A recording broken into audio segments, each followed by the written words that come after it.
At the Academy of Extraordinary Abilities, students were preparing for their awakening exam. While most were focused, Ningfang was playing a game on his phone. He was confident in the game, but not known for any real achievements in life. Wang Yu approached him angrily, reminding him that the exam was about to start. She had already awakened a 5-star class at 16, and many students admired her. Others wondered why she spent time with Ningfang, who was seen as a failure since he hadn't awakened even at 18. Ignoring their comments, she dragged him to the exam area. In this world called Blue Star, gaming and reality had merged. Everyone at 16 got a chance to awaken abilities and become adventurers. At the city's number 7 high school, the National Awakening exam was taking place. Ningfang, already having failed twice before, waited for his turn. When called, he stepped up and followed the teacher's instructions. At first, the crystal didn't react, but soon a faint blue light appeared. The teacher noted that it was related to a magic class. After the process ended, Ningfang's results showed a 1-star awakening with a skill called Mud Marsh Technique. The teacher assumed it was useless and sent him to prepare for the next test. While walking away, Ningfang noticed messages appearing before him, showing that a system had activated and granted him 2 passive abilities, Dark Origin and Mysterious Gift. The first removed backlash from dark powers and reduced the cost of forbidden techniques. The second allowed him to use a forbidden spell once a week. Then another message showed that his skill had transformed into a forbidden curse called Profane Earth Shield. Soon after, students were taken through a portal into the Phi Sanctuary to test their new powers against monsters. Teachers instructed them not to fight each other, and drones monitored everything. Ningfang reviewed his skill, which could summon dark energy to form a barrier strong enough to crush enemies. He decided not to use it in front of the drones and hid instead. In the control room, the captain grew irritated watching him avoid combat. One staff member explained his weakness, but the captain called him useless. Then a drone suddenly lost connection, and sensors detected a large energy surge in the sanctuary. Inside the sanctuary, a student encountered a strong goblin leading a group of monsters. The goblin destroyed a nearby drone, cutting off the signal. A fragment from the drone fell onto Ningfang's head. When he looked up, he saw the goblin group surrounding him. Realizing no drones were left to record, he decided to test his new power. He lifted his hand, and dark energy spread from his body. The ground shifted as strange forces gathered around him. In the control room, all drone feeds went dark, and the team detected a leak of dark energy spreading through the area. The situation at the academy quickly escalated when the system detected an unusually strong energy signal inside the testing area. Supervisors suspected that a sea-level or higher magic beast had appeared. Captain Zhu immediately ordered reinforcements and began civilian evacuation. The news shocked Teacher Chia.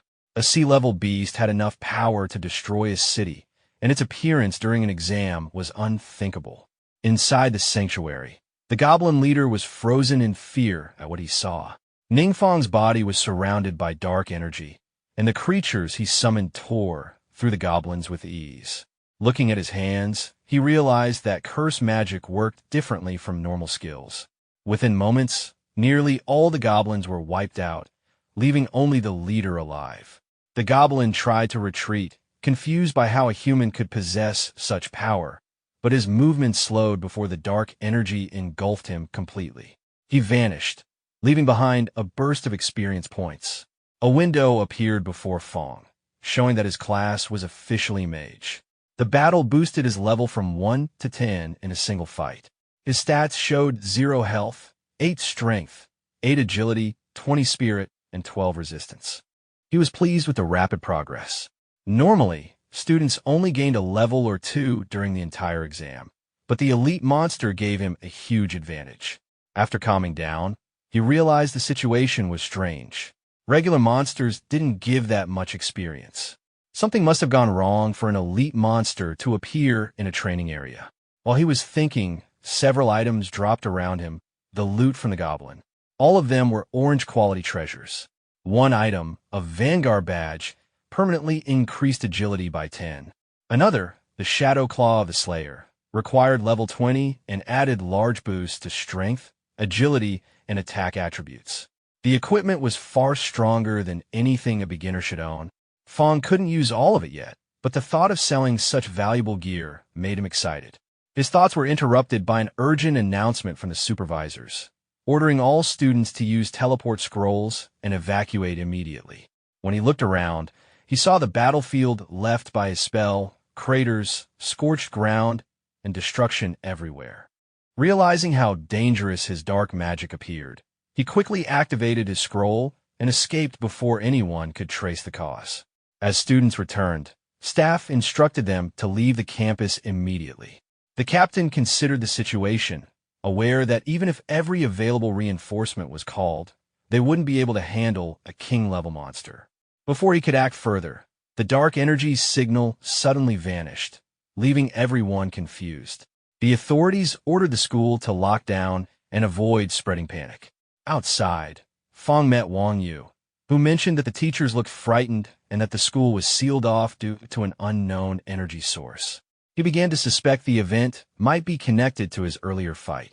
He felt frustrated that the school closed right after he finally gained some power.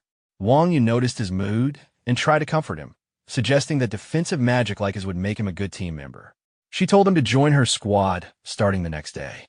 Fong tried to act confident, saying he could train alone, but she refused to take no for an answer and told him to meet her at the west gate the next morning.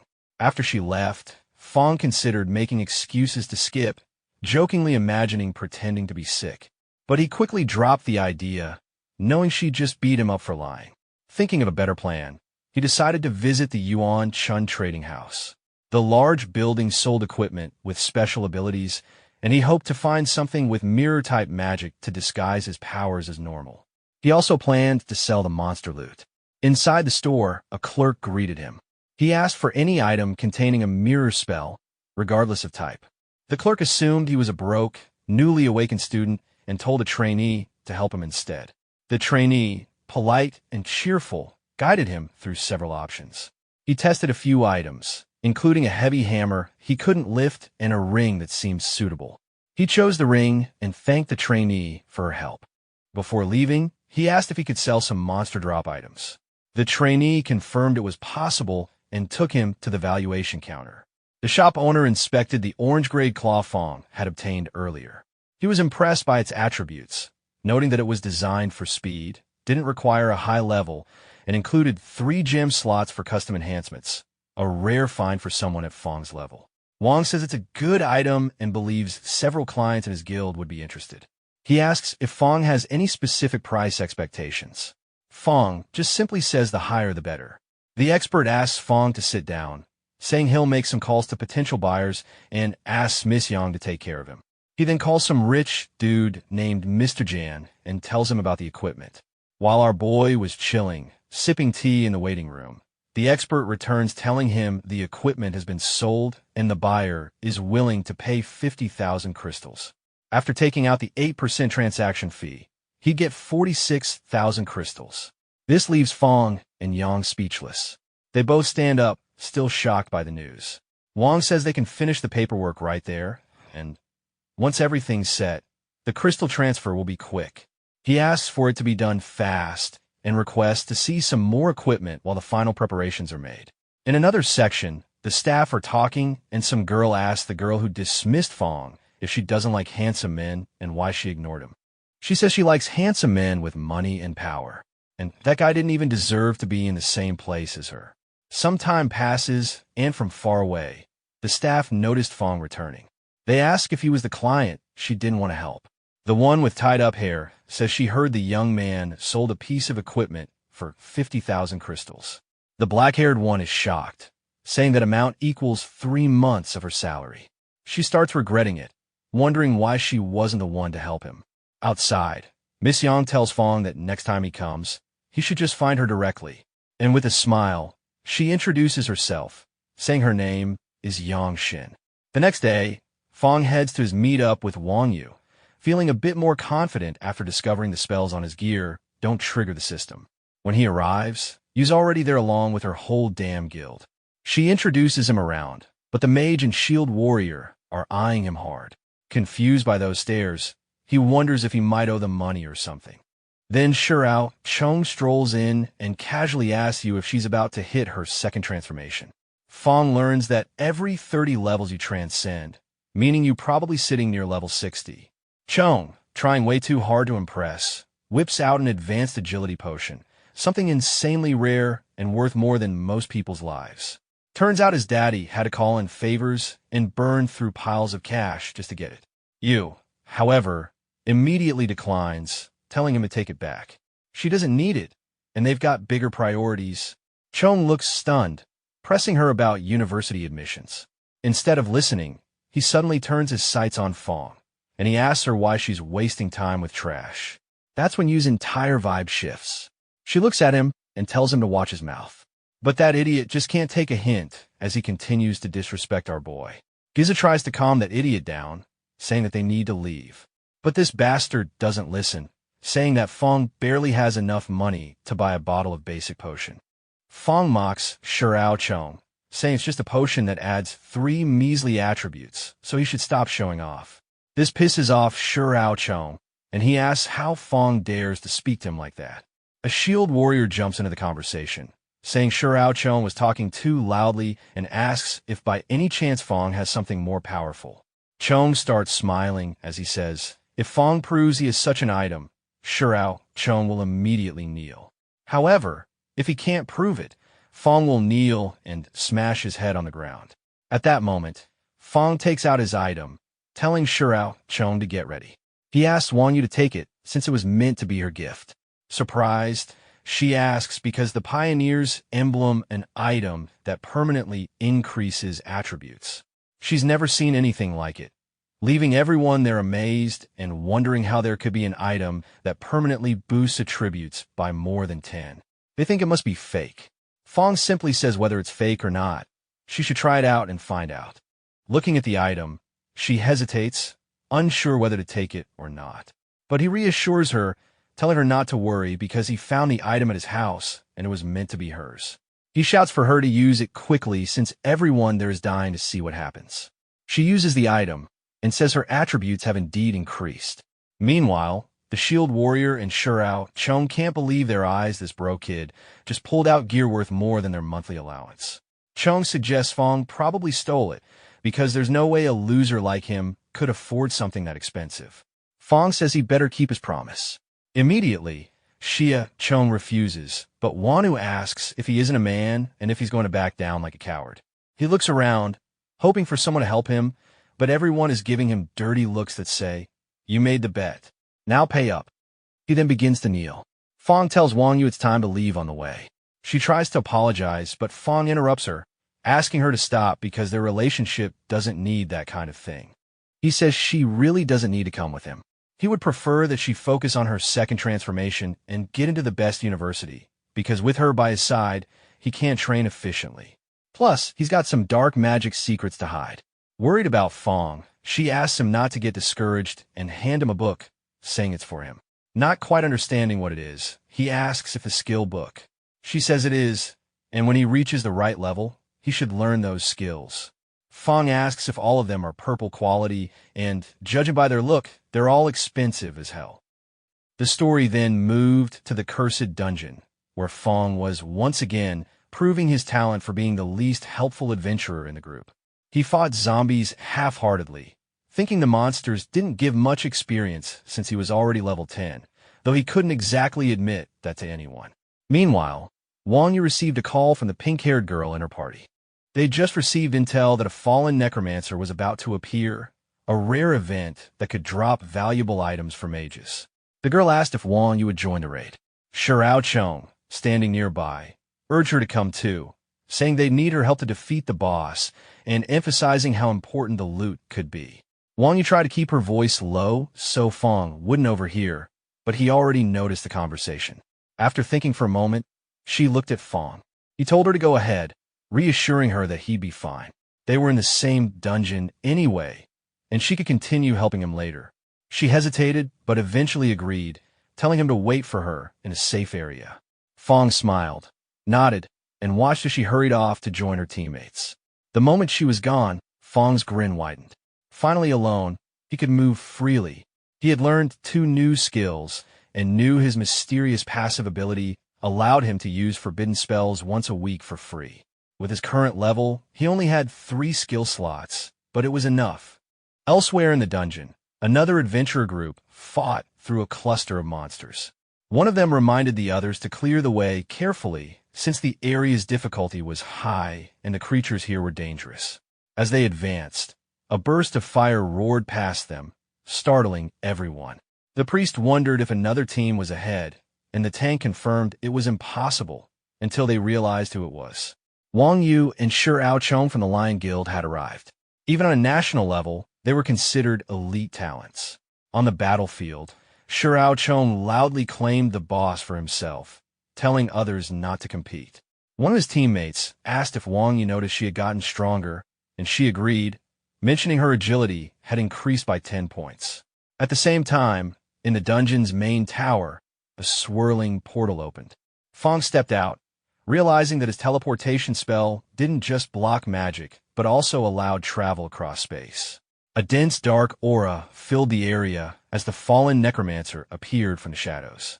Fong, unfazed, casually greeted the creature, joking about being late. The Necromancer didn't take kindly to it and hurled a massive rock at him. Fong teleported behind it using his void path, muttering that he didn't plan to share loot anyway. Standing directly behind the undead boss, Fong unleashed his skill, Meteor Rain. Dozens of burning stones descended, obliterating everything in the area. The Necromancer and every monster nearby were wiped out in seconds. When the dust settled, Fong stood surrounded by the ruins of the tower, smiling as the system notifications poured in. He'd just earned 50,000 experience points and jumped to level 30. Gems, jewels, and rare skill books littered the floor. The items weren't only for mages, but were valuable enough to make him rich. He examined the loot. Dark stone gear that boosted magic damage and life drain. A Necromancer pendant that increased strength, spirit, and curse resistance while granting poison immunity, and a Necromancer insignia that permanently boosted spirit by 15 at the cost of 3 life points. Without hesitation, Fong used it immediately. Then, the system revealed a hidden item, the Necromancer emblem.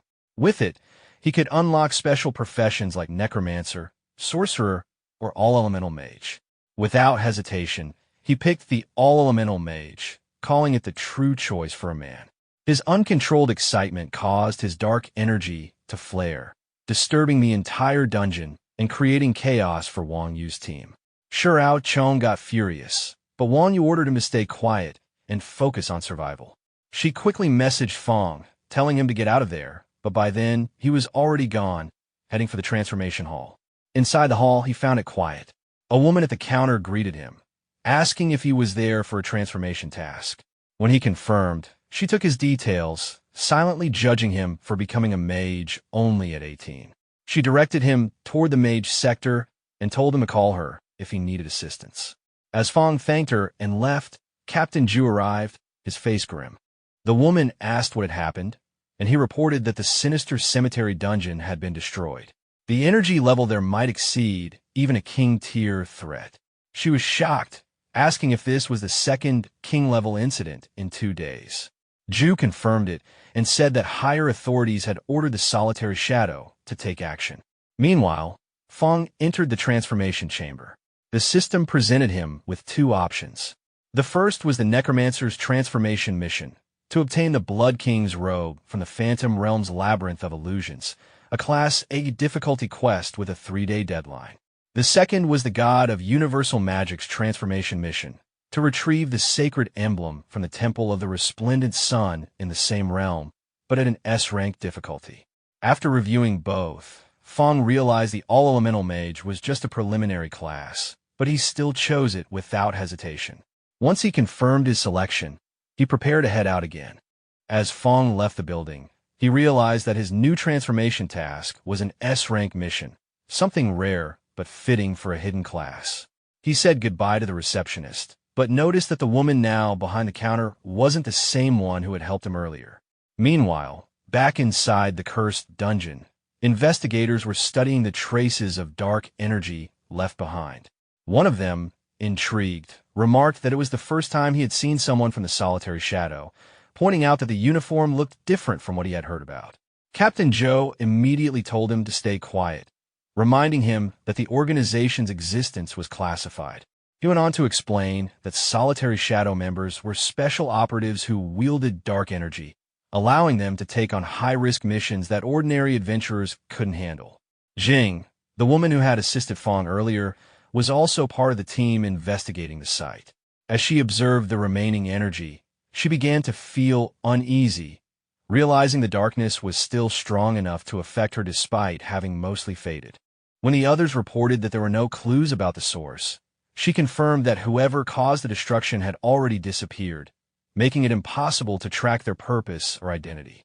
Captain Joe noted that similar anomalies had been happening recently in various restricted zones and suspected that it might be a sign of something bigger coming. He asked if the events could be connected.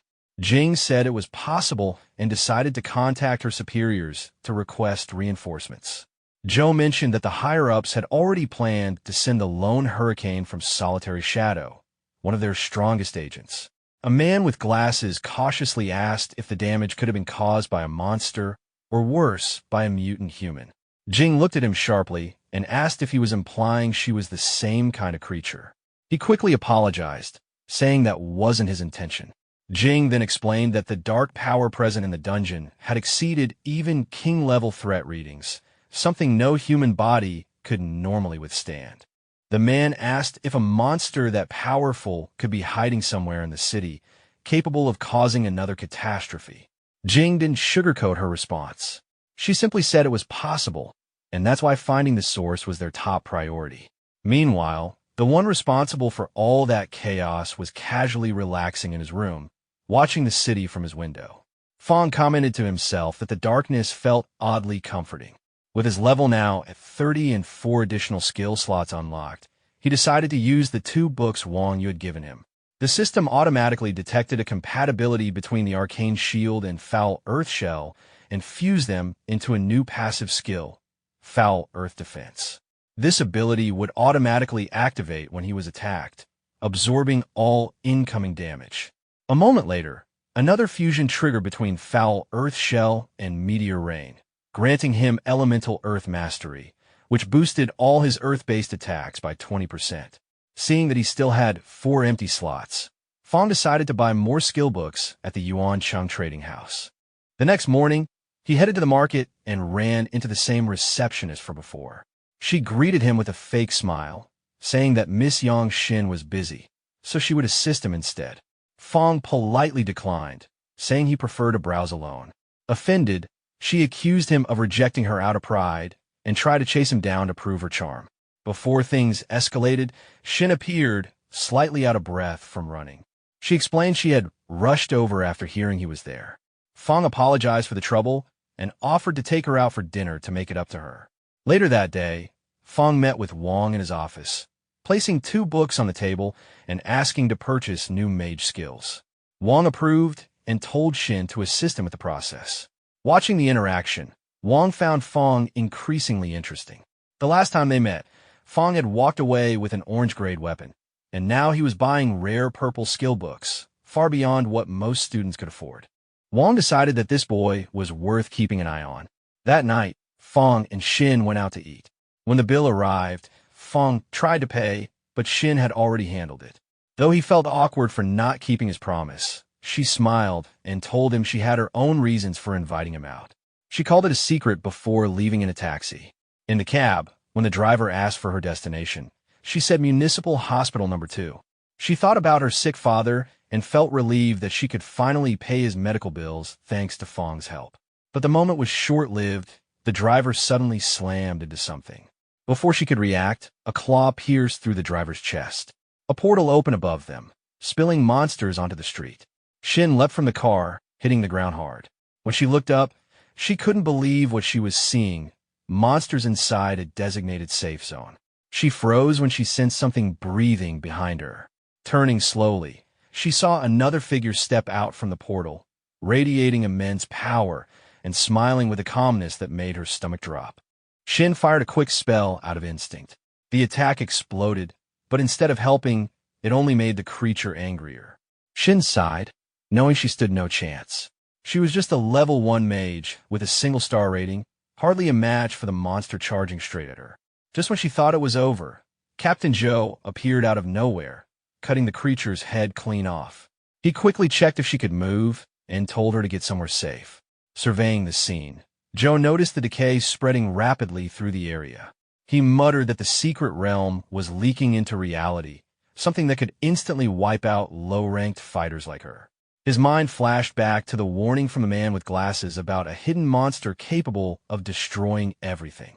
Before he could plan his next move, a massive hand crashed down from above.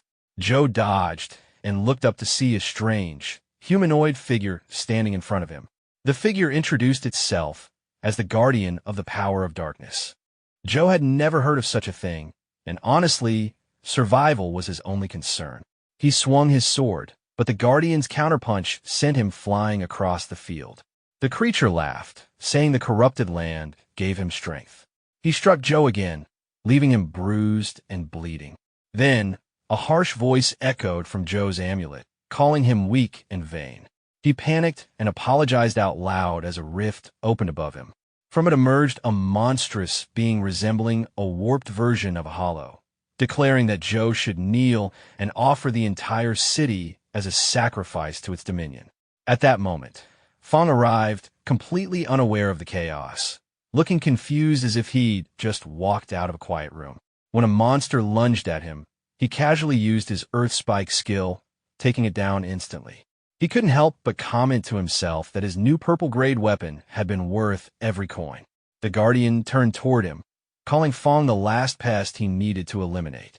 He charged, but stopped mid-attack, stunned to see Fong blocking with dark energy that radiated immense power.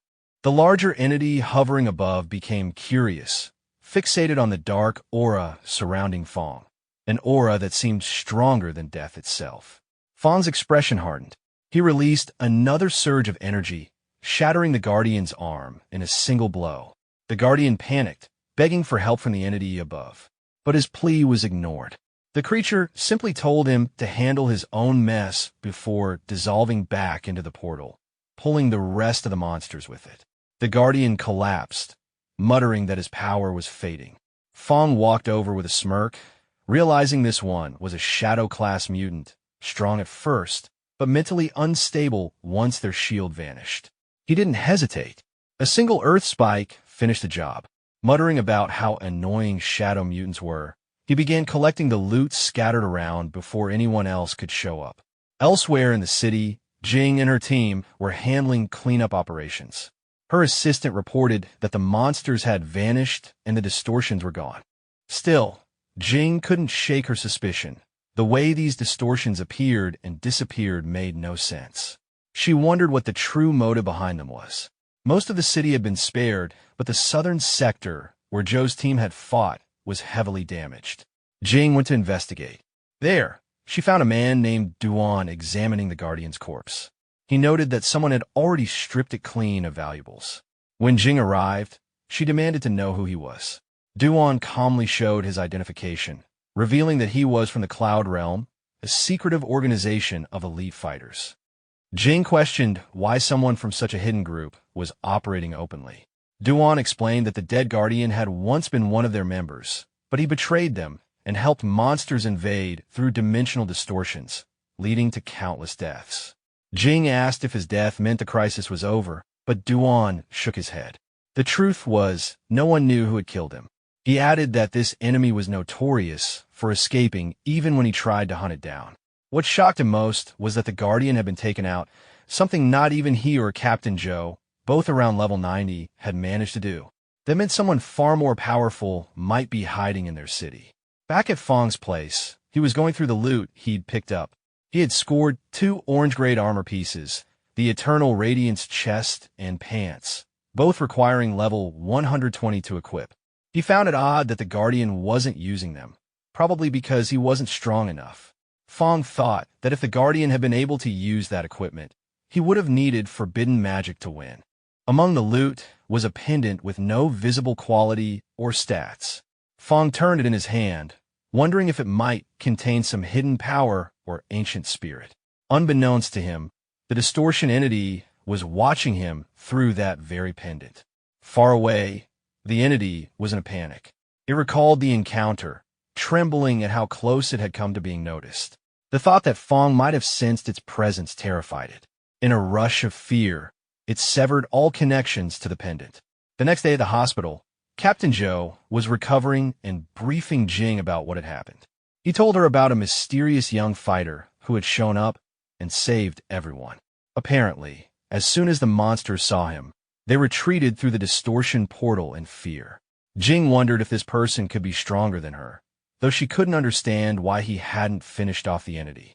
The man with glasses offered a theory.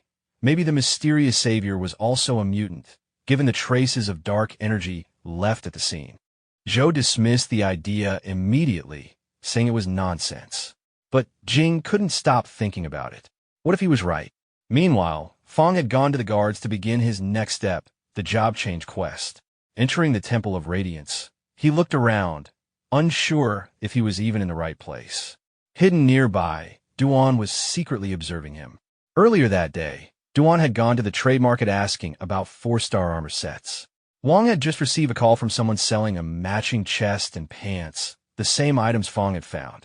Duan immediately took interest, realizing this might be linked to the legacy equipment he'd been searching for.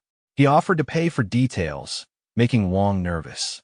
When Wang checked Fong's records, he was stunned to see the kid's background, an orphan, born with a 1-star class, and with no money or influence.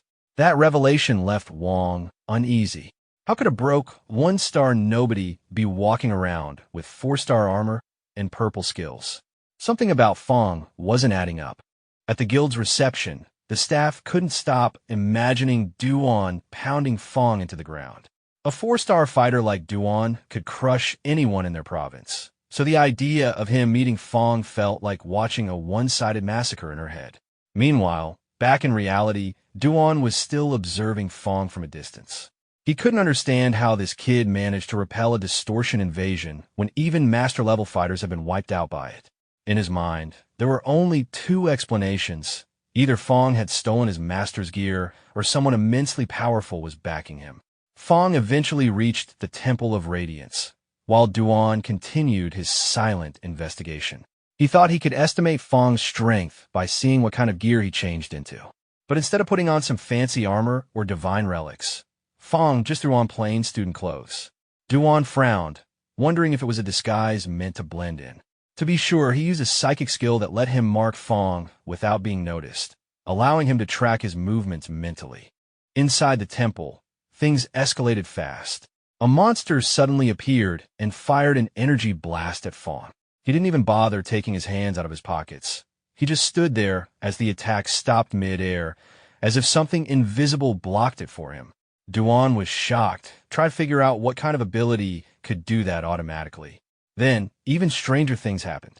Every monster that saw Fong started avoiding him completely, backing away instead of attacking. Duan was completely lost at this point, wondering what kind of existence this guy was. Fong stopped in front of a massive statue, the supposed dungeon boss, but the statue stayed perfectly still, silently begging to be ignored.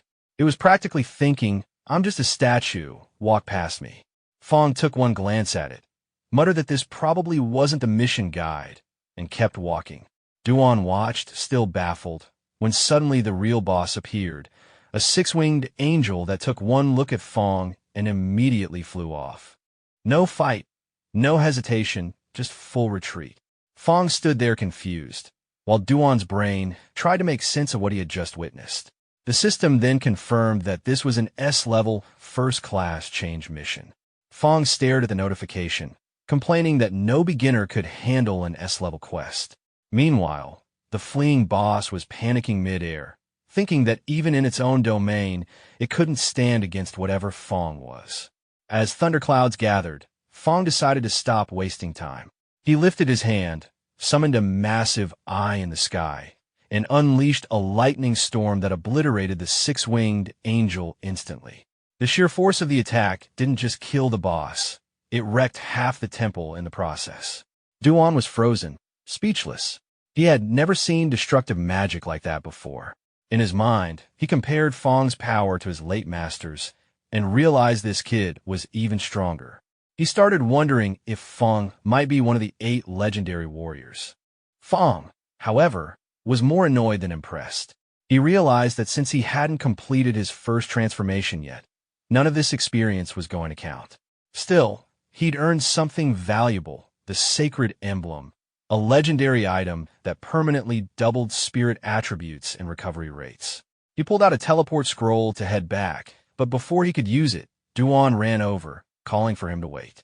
Fong turned around with a serious look, which immediately made Duan nervous. For a second, he genuinely thought Fong might kill him. But before either could say anything, alarms started blaring across the temple. They both decided to leave before more trouble arrived. Outside, Fong asked if Duan had been tailing him. Duan admitted it and said he only wanted to confirm a theory, explaining that Fong looked so young he couldn't believe what he was seeing. He then shared his story. His master had been a strong fighter who sacrificed himself to seal a distortion temporarily. The traitor behind it escaped and had been sacrificing humans ever since to break that seal. Fong pieced it together, realizing the traitor must be in the 4th transformation stage. If that man hadn't shown up on his own, Fong might have never sensed him. Still, his current level was too low to take any direct action for now. Duan, on the other hand, was sweating nervously, mistaking Fong's silence for a death sentence. After a moment, Fong nodded slightly. Duan thanked him for avenging his master and told him that if he ever needed help, he'd be there. Fong thought it wouldn't hurt to have someone like Duan as an ally, a powerful loner with good intentions. He asked Duan to keep everything that happened a secret. Duan agreed without hesitation, thinking about the mysterious dark magic user who saved the entire city without asking for credit. Then Fong's phone rang. It was Professor Chi. She asked where he was, and he replied that he was out of town but heading back. She told him they needed to talk when he returned, leaving him confused about why she sounded so serious. Meanwhile, at headquarters, Chi and Jing were having a private discussion. Chi said that one of her students, who had only awakened a few days ago, had suddenly reached 1st transformation. If she hadn't been monitoring the records, it would have gone unnoticed. She trusted Fong, but Jing said they still needed to verify some things. Later, during a meeting, Jing questioned whether the recent citywide destruction had been caused by mutants. An old man reminded her that she was one herself and explained that the stronger a mutant becomes, the greater the price: loss of sanity, life, or turning into a monster. A king-level mutant, he said, was simply impossible. Another man mocked her for even suggesting it, joking that if a king-level mutant really existed, he'd gladly cut off his own head and let her use it as a soccer ball. The old man added that they were sending an investigation team to the city, but weren't granting reinforcements from Solitary Shadow. Jing was clearly frustrated, asking if they doubted her competence. Before the argument could continue, her assistant rushed in with urgent news. The Temple of Radiance in Longbo had been struck by destruction spells, with several people injured. Jing's expression shifted immediately. She knew Fong had been training there. With a faint smile, she said that things had just gotten a lot more interesting. Over in Longbo City, chaos had erupted. The protective shield had been activated, and guards were trying to calm the panicking citizens, assuring them everything was under control. Fong, however, was sweating bullets. What was supposed to be a quiet class change mission had turned into a full-blown citywide alert. Fong was hoping everyone would calm down so he could quietly drive home and pretend none of this chaos had happened. But fate had other plans. A massive black fissure suddenly tore open above the city's shield, and a demonic face emerged from the crack. One by one, demons began pouring through. One of them stared down at the glowing barrier, realizing this was the human world, while another mocked how fragile humans were and how much they loved hiding behind magical defenses. Their horned leader raised his hand dramatically and ordered his army to give the humans a surprise. Their attack began immediately. The city's shield cracked under the pressure, shocking the guards who had no idea what to do.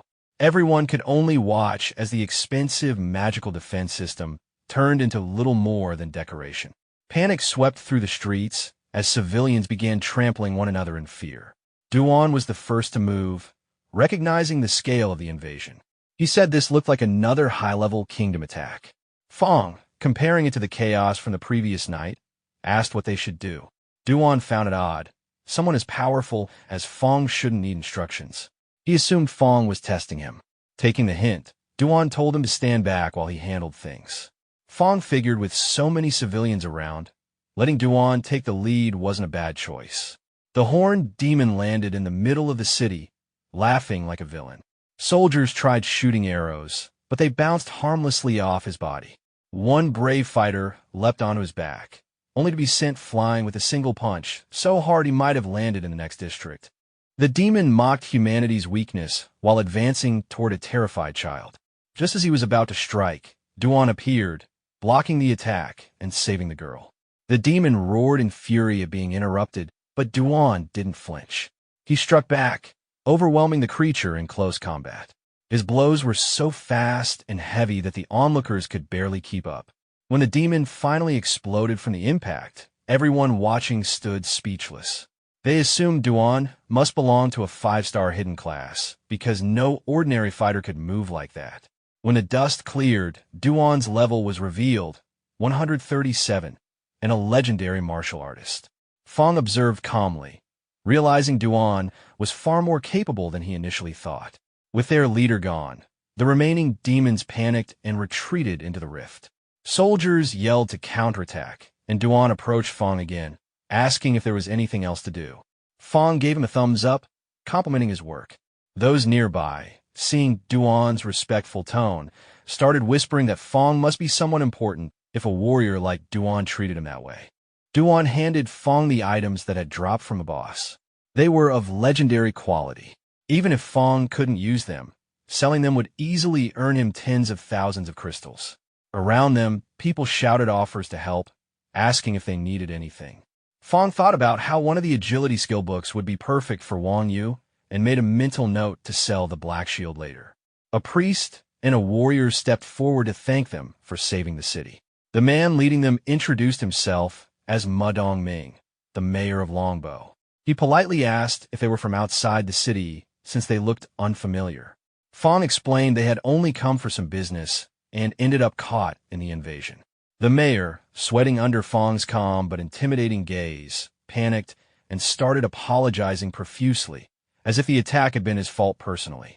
Fong assured him it wasn't their fault and admitted the situation was partly his own doing. Wanting to make amends, the mayor ordered someone to bring a flight scroll he had just purchased and offered it to them as compensation. Fong was surprised flight scrolls were rare, especially in smaller cities, and even though they could only be used once, they allowed long-distance travel instantly. The mayor then made a hesitant request. With all the recent instability, he asked if they could stay in Longbo a little longer to help reinforce its weak defenses. But mid-sentence, he sighed and said it didn't matter, realizing they must have their own urgent mission. Fong thought about his class change quest, which only had 3 days remaining. Staying here any longer would mean losing his chance to complete it. Seeing the seriousness in Fong's eyes, the mayor quickly changed his tone and said it was fine. They could go and handle their priorities. One of the mayor's guards returned with the scroll and handed it over, along with a black card from the Yuan Chung Trading Guild, a symbol of high respect given to only a handful of people. Fong was impressed and accepted it as a gesture of goodwill. Before leaving, the mayor asked that if Longbo was ever in danger again, they could rely on Fong's help. Fong replied that he would assist if time allowed, and then they used the scroll, flying away from the city. Back in Chinyu City, Wang Yu's guild mates had just finished their own class change missions and were chatting. You looked up and spotted 2 people flying overhead, thinking one might be Fong. Zhao laughed, saying there was no way someone who had just awakened could afford a flight scroll worth thousands. You turned toward him sharply, eyes cold, warning him not to talk about Fong like that again. To ease the tension, Su changed the subject, asking about their mission ranks. Xiao said he had only managed to get a Class A and not the golden rank like others hoped for. The group started hyping up Jod for completing his second transformation at 18, calling him a university-tier genius. When they asked you about hers, she stayed quiet, which made everyone assume she had failed or received a low rank. The Berserker teased her, wondering if she got stuck with a C class. Breaking her silence, you finally revealed that her mission had been S-Class. The room went dead silent. Everyone stared at her in disbelief. Who asked why she hadn't said so earlier? You explained that her case was unusual. Her mission had unlocked a hidden class she didn't even know existed. Jod was stunned. He said that shouldn't be possible since classes are usually determined when someone first awakens. You thought back to her experience during the mission selection, where the system had detected a key item, the Vanguard emblem, that allowed her to advance her original profession of Swift Archer into a hidden class called Shadow of the Vanguard. She remembered how confident Fong had been when he gave her that emblem and started to wonder if he had known its true value all along. After hearing her story, Pai was annoyed that she had accepted so quickly without hesitation. Jiao shouted in disbelief, asking what Shadow of the Vanguard even was and suggesting maybe the system was malfunctioning. He warned that making the wrong class choice could ruin her entire life. The Berserker, meanwhile, looked jealous, amazed that she had not only received a 5-star hidden profession, but also managed to advance it. Su sighed, half joking that he wished he'd had a childhood friend like Fong too. Hearing all this, Yo becomes furious, thinking he needs to send someone to find an emblem too, no matter the cost or danger. Meanwhile, Fong grabs his secret emblem, which permanently grants him 5 additional life and spirit attribute points. He laughs, saying not only did his attributes increase significantly, but he also got new passive abilities, wondering how far he can push his control over forbidden spells. The system tells him he acquired the passive ability Domain of Darkness.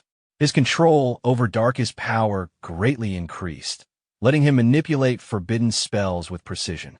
Outside, Duan is still waiting when Jing shows up. She looks at him and thinks, wow, this guy is young, but already has scary power. Even across the country, he would rank near the top. Every time her team saw him, he was walking a step behind Fong. Jane mutters to Chi that Fong student is not someone you can push around. Then she waves it off and says fine, she'll let Chai handle this mess. She nods and says she will check with Fong. In her mind, she's certain that he can never beat her enemy. Meanwhile, Fong and Dan stroll along chatting. When she calls out, Fong asks if she want to talk. She says yes. Dan calls him boss, which makes Fong flinch. The teacher looks confused, and Fong quickly says don't mind it. Dan is just joking. Chi suddenly asks Fong if he has finished his first transformation. He freezes. He didn't plan to hide forever, but wow, that was fast. Still, he trusts Chi more than most, so he admits yes and says he wants only a few people to know. She follows up with another question, asking if he has been touched by the power of darkness. Fong almost chokes. He wonders how she guessed, but she explains the world is shifting. The secret realms are leaking into reality, and people are mutating. Fong says he is fine, not a mutant, and really not looking to join that club. She pulls out a crystal detector, asking him to inject energy so they can check his darkness levels. Fong touches the crystal, and it explodes as soon as he does. She starts trembling, remembering her conversation with Jing, where Jing explained it was a black crystal, highly sensitive to darkest power, frequently used by the government to detect mutants. When there's darkest power, the crystal vibrates. The stronger the vibrations, the greater the amount of darkest power. Looking at the shattered crystal in her hand, she wonders what it means for it to explode like that. Fong starts explaining how awakening and immediately changing class is weird as hell, but he's pulling the You've Known Me Forever card, asking Chai to at least believe he's not completely insane. She's sitting there thinking about how this kid lost his parents young, awakened later than everyone else, and somehow still maintains his optimistic attitude. She explains that personally she trusts him, but protocol-wise, she's got to report to her superiors. Fong gets it, but he's also thinking that even though she says she trusts him, he has no clue how the authorities will react to his situation. His best bet here is to get the hell out of Chinya City. Chi whips out some glowing item, making Fong ask what it was. She explains it's a congratulatory gift for successfully completing his first-class change. Fong accepts it gratefully, thanking her for all the years she took care of him. But Fong's got his own present. He pulls out the sacred wings of legendary quality, a godlike item with plus 20 spirit points, 50% better healing, and 100% darkness resistance. The Noken effect alone could save lives in critical moments. Her jaw drops because this thing is incredibly valuable, but Fong insists it's just random loot from his class change mission, telling her to accept it without being shy. After handing it over, Fong bounces, saying his friend's waiting. The teacher watches him leave, wondering what the hell just happened. Chai heads to report everything to the adventure examiner's office. After explaining the whole situation, Jing stares at the crystal, saying she's never seen anything like this. When she asks if the superiors might consider Fong a threat, Jing just sighs and says to drop it entirely. She's confused, asking what she means. Jing drops some wisdom. The kid's probably beyond her understanding, and if he's genuinely powerful, they should be recruiting him instead of investigating him and pissing him off unnecessarily. When asked about reporting it, Jing says absolutely not. Stop the investigation immediately and keep everything classified. Meanwhile, back at Fong's place, Duan notices his boss looks depressed. Fong slumps on the couch, explaining that the teacher messaged about canceling the investigation. When Dan asks if that's good news, Fong worries about future training since every time he destroys a domain, it attracts too much attention. Dan's thinking that being a great leader comes with problems regular people can't imagine. Then he gets an idea. What about training in unregistered domains? Fong perks up immediately. Dan explains that with all the world changes, new domains are appearing everywhere, some unmanaged due to lack of resources, others occupied by evil forces. Fong gets excited, asking if Duan has intel on these domains. Dan confirms he's got information on 2 and can find more if needed. Duan confirms he knows of 2 and can locate more if needed. Deciding to lay low, Fong plans to live like an ordinary person instead of a student. He glances at his supreme black card, thinking of selling some loot to prepare for his next move. Later that night, Duan returns to the hotel. He realizes he spent too much time at Fong's place and didn't look for another room, so he decides to stay another night. As he enters, he's greeted by a man in a suit, the mayor of Chinyu City, JMG. The mayor thanks him for his help during the domain invasion and asks if he'd like to stay in the city permanently. Duan agrees, saying he's been considering it. Without wasting time, the mayor hands him a special adventurer certificate with high privileges and promises full support whenever he needs it. He's aware that other cities had tried to recruit Duan before and failed, and since Chinyu is small, he hopes Duan won't look down on it. Duan accepts, thinking it might come in handy for Fong later. The mayor, feeling proud to have a powerhouse in the city, offers to arrange housing for Duan right away. Meanwhile, Fong is gaming late into the night when he checks his class group chat, which is filled with complaints about awakening at 16 and reaching advancement levels for university exams. Fong's already far beyond that, but they don't know it. They start gossiping, saying he's just wasting time or stalking his teacher's social media. Teacher Chi steps in to shut them up, reminding them to mind their own business. Soon, the conversation shifts to rumors about secret realm invasions, making everyone anxious. Fong recalls what Chi and Duan said about the world changing, and also remembers the invasion where some monsters escaped. Somewhere in the distortion world, a boss sneezes, feeling an odd premonition. The next day, at the Chung Trading Exchange, Shin returns to work despite still being injured from the distortion monster attack. Her coworkers question why she's back so soon, but she brushes it off. Gossip starts to spread. Someone claims Fong's a reckless thief who messed with a powerful figure. Shin defends him, but another colleague insists that Mr. Wong looked into Fong's past and found he's just an 18-year-old nobody with a 1-star job, dead parents, and no money. To her, it's obvious Fong must have stolen something. Just then, Fong arrives and creates a stone spike that startles the gossiping woman, knocking her down. He apologizes but mentions she was being too rude and nearly made him lose control. She panics and yells for the guards, since using magic inside the exchange is forbidden. Shin urges him to leave, knowing the exchange holds major influence and isn't a place to cause trouble. But Fong stays calm. Guards rush in with Chief Wong, who demands to know how this nobody dares show up again. Accusing Fong of being a thief, Wong orders the guards to seize him. Fong responds by pulling out his supreme black card, and the entire room goes silent. Everyone is stunned, unable to understand how someone like Fong could possibly have it. Wong immediately assumes the Supreme Black card is fake, convinced there's no way a broke kid like Fong could possess something so rare.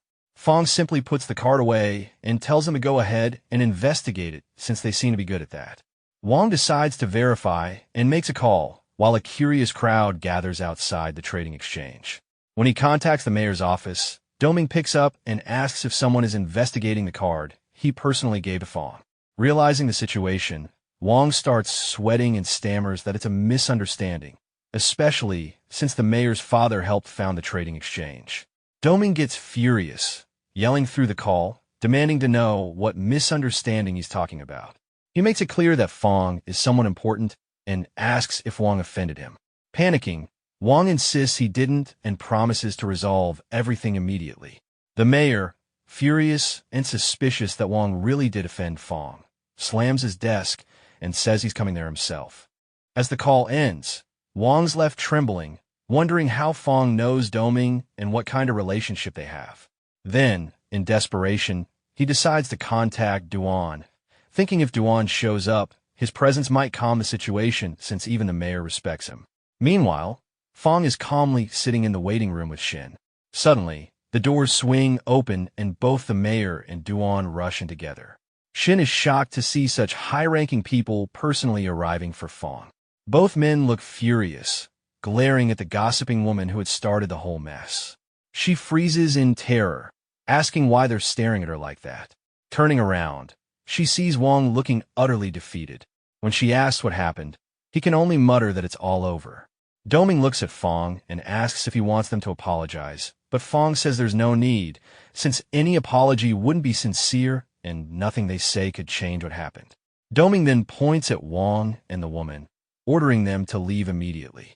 In a fit of panic, Wong slaps the woman and blames her for everything, which only angers the mayor more. Doming orders the guards to escort them out on the spot. Afterward, everyone moves to a VIP room where Shin serves tea. The mayor watches her quietly, thinking Fong has surprisingly good taste and feeling relieved that the city's reputation wasn't completely ruined by the earlier scene.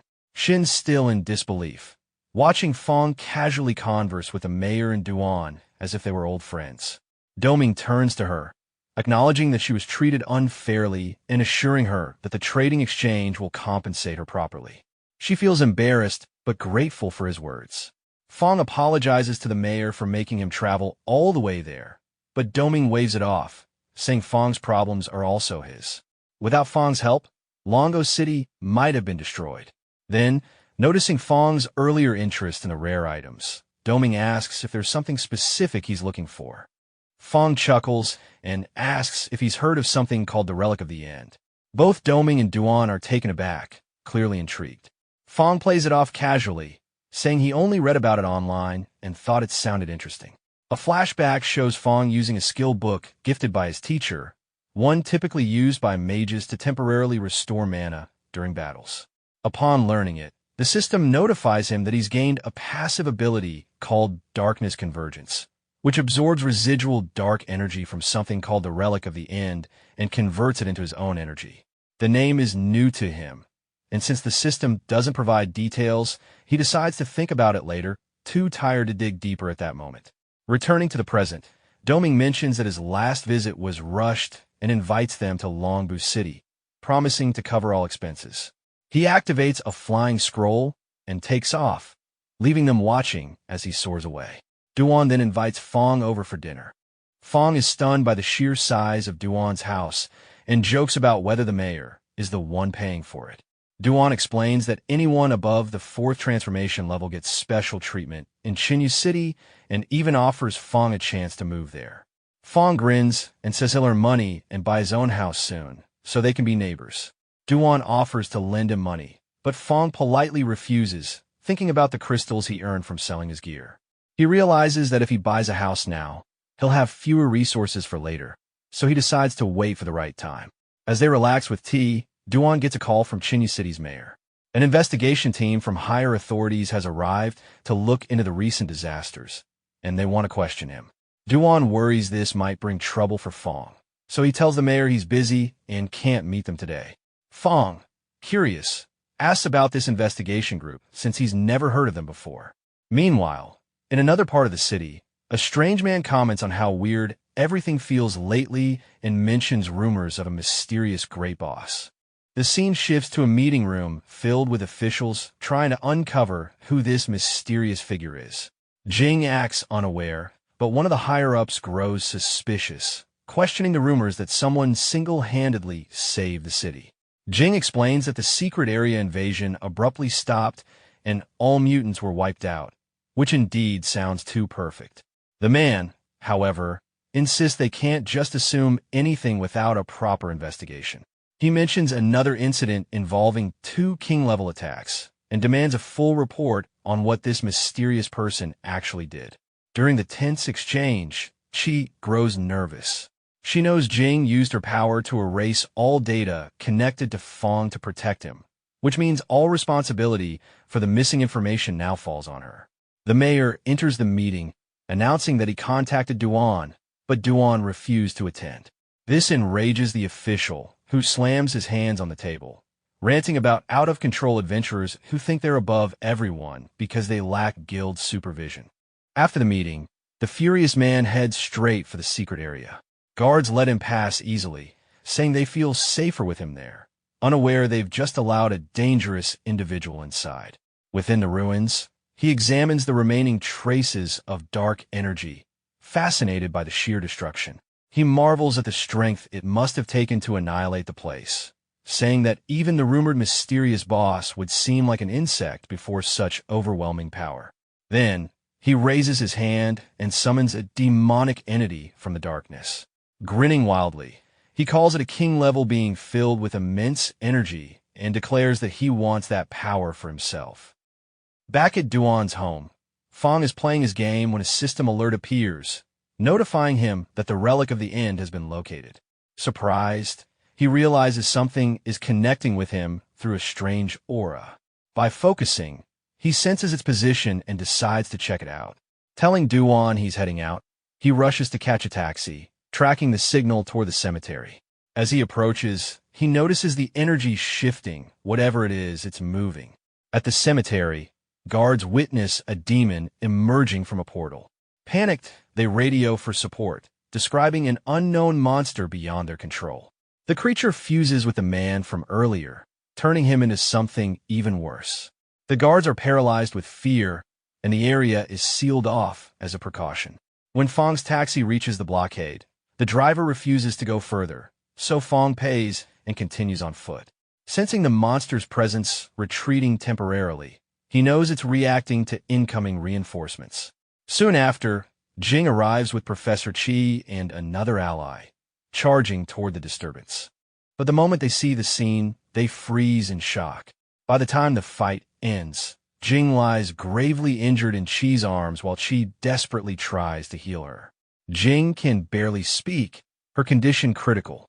Chi realizes the equipment Fong gave her earlier helped shorten spell cooldowns, but even that wasn't enough. Jing trembles, asking where the creature went. Chi replies that it's heading toward the city center, and Mayor Jin has already called Duan for help, though she doubts he can handle it alone, since their power levels are close. The creature begins wreaking havoc across the city when Fong arrives, his expression dark with anger. He sees the relic glowing larger than before and a monster glaring at him like a feral beast. Weighing his options, Fong wonders if he'll need additional forbidden spells to end this. Before he can decide, the creature lunges straight for him. Fong waits until the last second, then raises his dark shield, blocking the impact effortlessly. The creature recoils in disbelief at Fong's strength. A system prompt appears, asking if Fong wants to absorb the final relic. He accepts immediately, unleashing dark energy toward the monster and absorbing it while it screams in agony. Through this, Fong gains memory fragments and an incredible boost of 100 total attributes, more than what most 3-star classes earn from full transformations. However, he notices strange visions flashing through his mind, suggesting he absorbed something extra. Duan soon arrives, shocked by the destruction. Fong gestures casually at the monster's remains, saying it appeared out of nowhere and he handled it. Duan spots Banji unconscious nearby and assumes Fong defeated him too. The chaotic energy in the area doesn't resemble normal spell damage, confusing Duan even more. Fong pats Duan on the shoulder, asking him to handle cleanup since he arrived at the right time, then flies off at high speed. Duan stands speechless, amazed that Fong, supposedly a mage, can move faster than many combat specialists. Later, at Tennu Prison, Banji is locked up after confessing that he tried controlling the demon. Jing explains during the report that he discovered it in a secret dimension and attempted to use dark energy to empower himself. Instead, the creature went berserk. The mayor, hearing this, expresses relief that the mysterious great boss once again intervened to protect the city, ensuring its safety. Jin and Professor Chi smiled proudly, seeing how well their student was doing. The mayor then asked Dawn if he had ever met this so-called great boss. Duan replied that he had been lucky enough to encounter him once, surprising the two women present. Mayor Jiang, intrigued, asked Duan for a favor. If this mysterious boss could be convinced to settle permanently in Xinyu City, the city would provide for all his needs. Duan explained that the great boss was discreet and rarely showed himself, suggesting that they should let go of the idea. In truth, Duan was thinking about how he managed to shift all the attention onto a person who didn't even exist. Without evidence, no one could investigate anything, and the matter would die out naturally. The mayor sighed in disappointment, saying it was a pity because powerful figures like the great boss were admired by everyone. Duan added that the boss supposedly had relatives in Xinyu City, so he would look after the place, but he didn't want to be disturbed. Jing found that interesting, but accepted it. Professor Chi, however, began to wonder if this mysterious boss might somehow be related to Fong. Back at Fong's place, he was relaxing in a bath, lost in thought. He had discovered that the final relic was actually made from the remains of demon kings who died in secret dimensions. The strange visions he saw earlier were memory fragments from those demon kings, absorbed along with the relic. Fong wasn't interested in becoming a demon king himself, but he realized that the fragments could still be useful. These secret dimensions went through cycles of power strengthening, and if the invaded time and space couldn't withstand it, chaos would follow. In his current world, the awakened training path was incomplete. Only a few had reached the 4th level, and awakened professions hadn't yet achieved their ideal forms. The information from the Demon King's memories painted a grim picture. If things continued like this, humanity was doomed. Even if Fong protected himself, living in a world overrun by monsters wasn't something he wanted. Still, not all realities were failing. Some had successfully fought off the invasions. If he could gather more fragments and extract useful experiences, it could give them an advantage. But he also knew that mishandling such knowledge could bring unpredictable consequences. Just then his phone rang. It was Yua, inviting him to dinner that evening to celebrate. She had completed her S-Class mission and transitioned to the Vanguard Shadow class. Fong accepted immediately, saying he couldn't refuse her invitation, which made her happy. She sent him the restaurant's location right away. Afterward, Yua and Jiao left the transformation area, greeted by guild members waiting with confetti to celebrate their achievement. Everyone congratulated them for reaching the 2nd level at such a young age. Xiao invited Yua to dinner at the city's best restaurant, but she said she already had plans and told them to go ahead without her. She also announced that she would host an event the next day and wanted everyone to attend. Shirao wondered if they shouldn't rest after all that work, but Yua said it was important and couldn't be postponed. She left as everyone watched. Shirao grew annoyed, saying they had just reached the 2nd level and were already running into disagreements. She tried to calm him down, reminding him that Yua was always like this and probably had something important planned.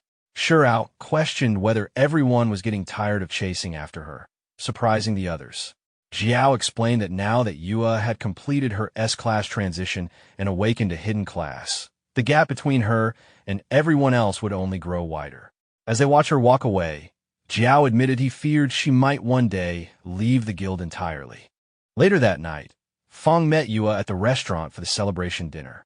He was enjoying the roasted lamb, amazed that such delicious food came from a modest place, and encouraged her to try it. He joked that he was only there because he followed her lead. Yua thanked him for giving her the emblem, saying it had helped her a lot. As Fong ate, He grew curious and asked if the emblem had triggered a new hidden class for her. He thought about the Demon King memories again, about how professions in those worlds hadn't reached their ideal forms, and wondered if emblems could be a way to achieve that. Yua asked if he knew where those emblems came from. Fong laughed, admitting he wasn't sure. She sighed in frustration, wishing they could buy them, because then she'd give one to him and the other teammates. Fong smiled, feeling glad that she still cared about others even while achieving great things. She told him not to worry and to keep training, since having extra self-defense skills was always useful. She promised that once she found a suitable emblem for him, he might unlock a new class as well. Fong teased her, saying it was hard to train alone and that having her as a friend for protection was enough. Yua got flustered, telling him to stop joking because she was being serious. Suddenly, she felt a sharp pain in her arm. Fong grew concerned, but she told him not to worry. She had gotten slightly injured during the mission. He offered to heal her, but she explained she had already received treatment. It had been an S-class mission, and the boss had dealt heavy damage, so she just needed more time to recover. Fong quietly wondered how tough S-class professions really were. Just then, his phone rang again. Someone on the other end asked if he was Ning Fong. He didn't answer directly, just asked who they were and what they wanted.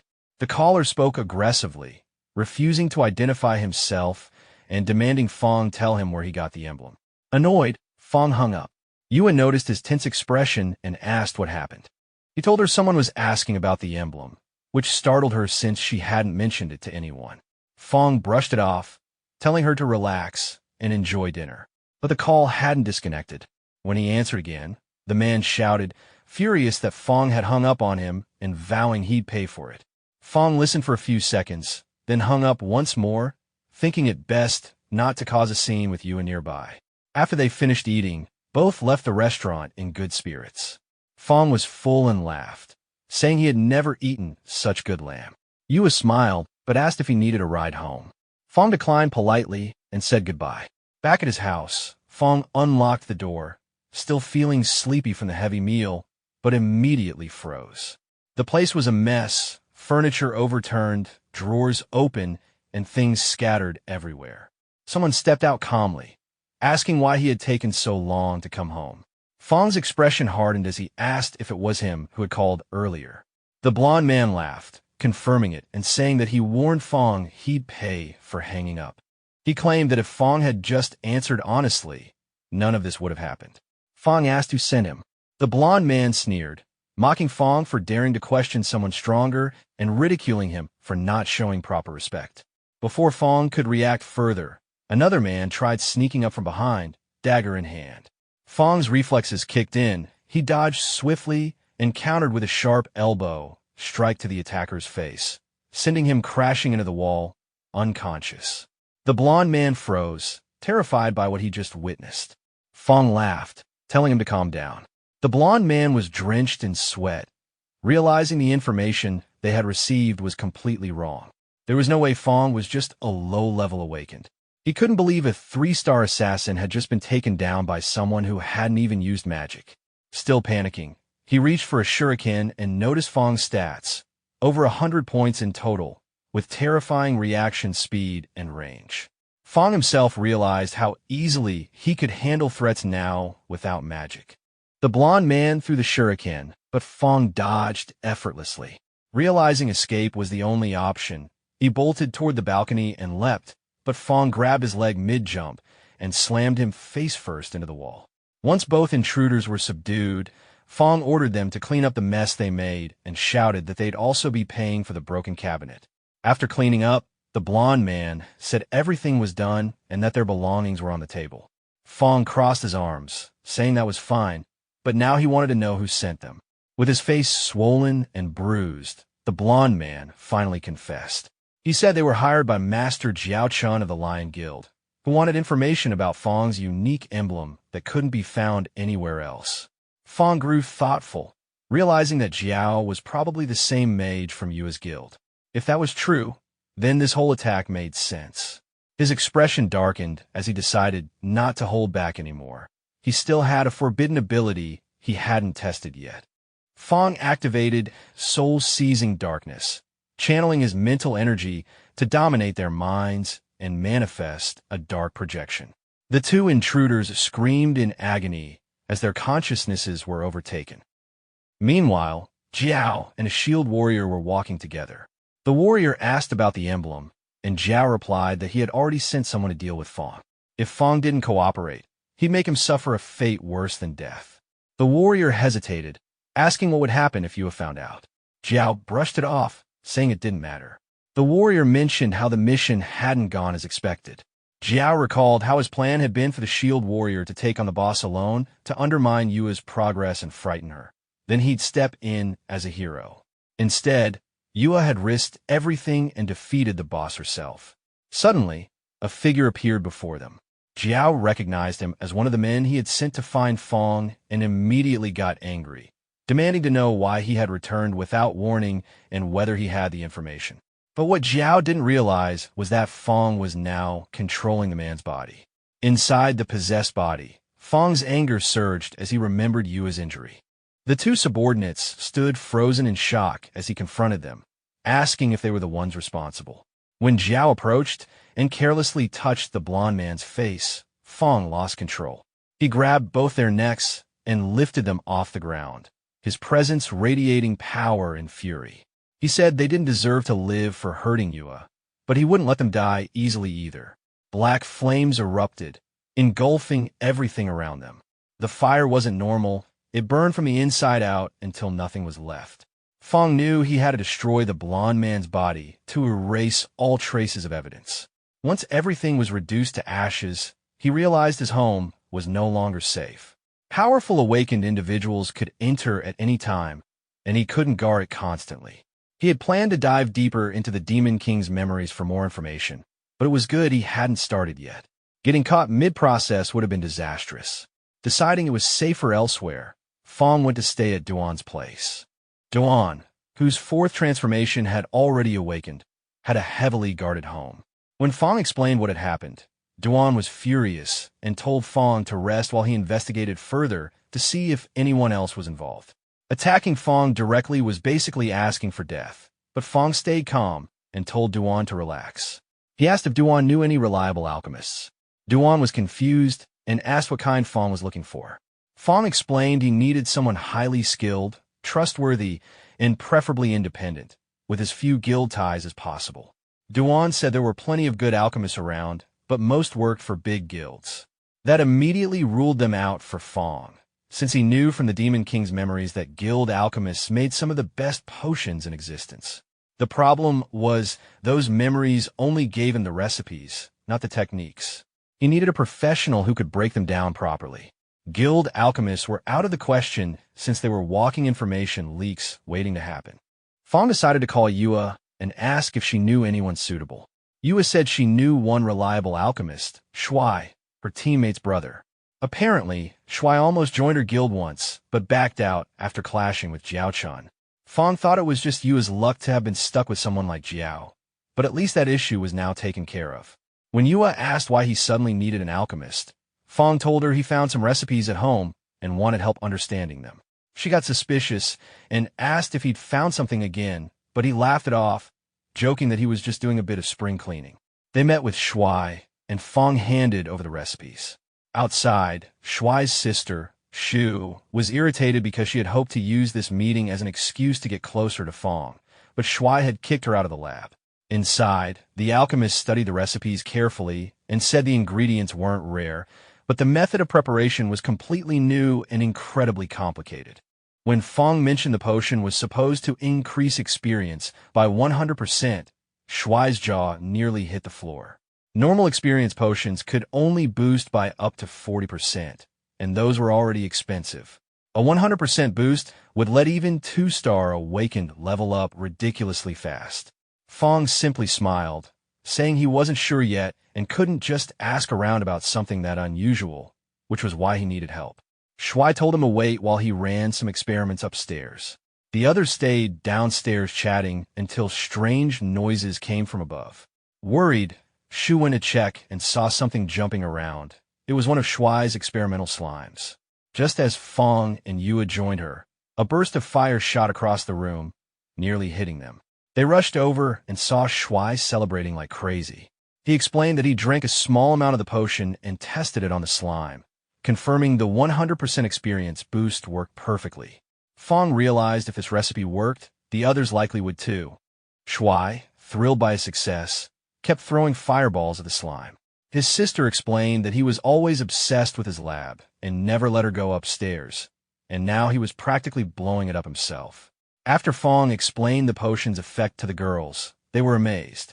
Shuai quickly told everyone to keep quiet, reminding them this discovery needed absolute secrecy. It was basically liquid gold.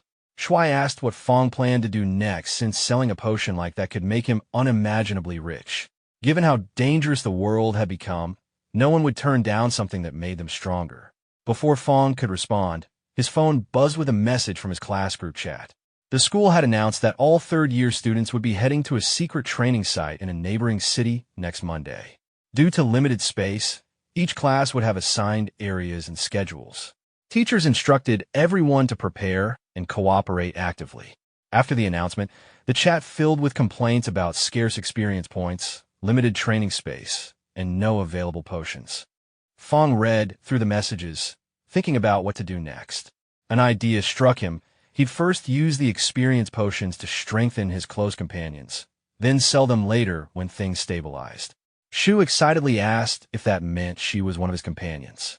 Fong said yes, making her and Yua thrilled, both promising to act as his bodyguards from now on. While they celebrated, Fong's mind was already working through strategy. He knew once a potion like this hit the market, chaos would follow. Greedy types like Jiao Chun would swarm in immediately. To stay safe, he needed strong allies by his side, people he could rely on. Once his circle was prepared, he could face whatever came next. He then remembered the berserker from their guild, Zhou Jiangshu, who was stressed about getting into university. Even in a world filled with monsters and magic, it seemed some worries, like school, never changed. Kong observes Fong quietly, thinking he's actually quite talented and could be useful in the future. Soon after, Shuer approaches Fong, asking if he can call him brother and begging for more recipes. Fong casually hands him another one, but as Four Eyes reads it, his face turns pale. He only recognizes 2 ingredients and quickly realizes he's way out of his depth. Fong suddenly remembers these recipes are from a completely different world, which explains why they're so confused. You suggest they all train together once the experience potions are ready, giving Fong a pat on the shoulder and telling him he should join too. Fong immediately starts to panic inside, pretending not to understand because he knows he'll get exposed during training. But she mentions that the city just issued a notice allowing guild teams to train, so it's fine for him to come along. They plan to start on Monday after Xiaowei calculates how long it'll take to make enough potions for everyone. When Monday arrives, Fong reaches the meeting point early and calls to let her know. She tells him to wait by the roadside. Moments later, a school bus passes by carrying his old classmates. They spot him standing there and can't believe their eyes. They start laughing, mocking him, calling him useless, and quickly lose interest. Meanwhile, a huge crowd gathers at the entrance of the secret training area. Fong's class shows up too, and one of the students asks their teacher when they'll be allowed in. She says about 2 hours since they're part of the second group. The students start complaining about the wait, but one of them suddenly points ahead and spots Fong standing with you and her line guild. That's when the chaos begins. The students are confused and furious, demanding to know why Fong's group gets to skip the line. The teacher explains that since Fong is a guild leader, his team gets direct access to the heart of the training area, where there are fewer people but much stronger monsters. One of the jealous students loses his temper, saying he should be the one next to you. His friends join in, saying Fong won't last long since the monsters there could kill him easily. Just then, a stranger overhears them and asks if they're talking about you, who's ranked 5th on the supernova list. When they confirm, the man smiles, saying it's perfect, and walks off toward the portal with 2 other people, all skipping the line. This makes the students even angrier. One girl explains the 3 of them are also on the supernova list, Chong Muchu ranked 4th, Muslad Geek 3rd, and Guanju 2nd. Fong's team finally reaches the center of the secret training area. Shuei tosses an experience potion to Jiang Shu, and the Berserker completely loses it when he realizes it's a 100% boost potion. He starts shouting in excitement until Ku smacks him, reminding him to keep quiet before others find out about their advantage. Jiangshu asks if the potion is valuable, and Four Eyes explains it isn't difficult to make since the ingredients are common and the process is simple, but that's what makes the recipe so valuable. High reward, low cost. He even adds that with just this one recipe, Fong could become an honorary guest at any major guild. The group gets emotional, with Jiangshu pounding his chest, promising to repay Fong for everything. Fong just laughs awkwardly, saying they're all teammates and there's no need for that. Yu watches from the side, quietly thinking about Fong's past. She remembers how he failed his awakening at 16 and was mocked by everyone, making him more withdrawn over time. Seeing him now, surrounded by friends and smiling again, makes her genuinely happy. After a moment, she clears her throat to get everyone's attention and outlines their plan. Since they don't have a proper tank or a magic DPS, Fong doesn't need to fight and should focus on avoiding monsters. She'll draw the monsters in. Jiangshu will handle damage. Exu will manage buffs and protection, and Shuei will handle potions. Fong agrees, though he feels frustrated since this setup will slow his progress. Still, out of respect for you, he decides to follow the plan, knowing he can always train alone later using his hidden powers. The battle begins as Yu fires an arrow that explodes, drawing a swarm of monsters toward her. Fu enhances the Berserker's power, and Jiangshu smashes the ground, sending a shock wave that wipes out several enemies.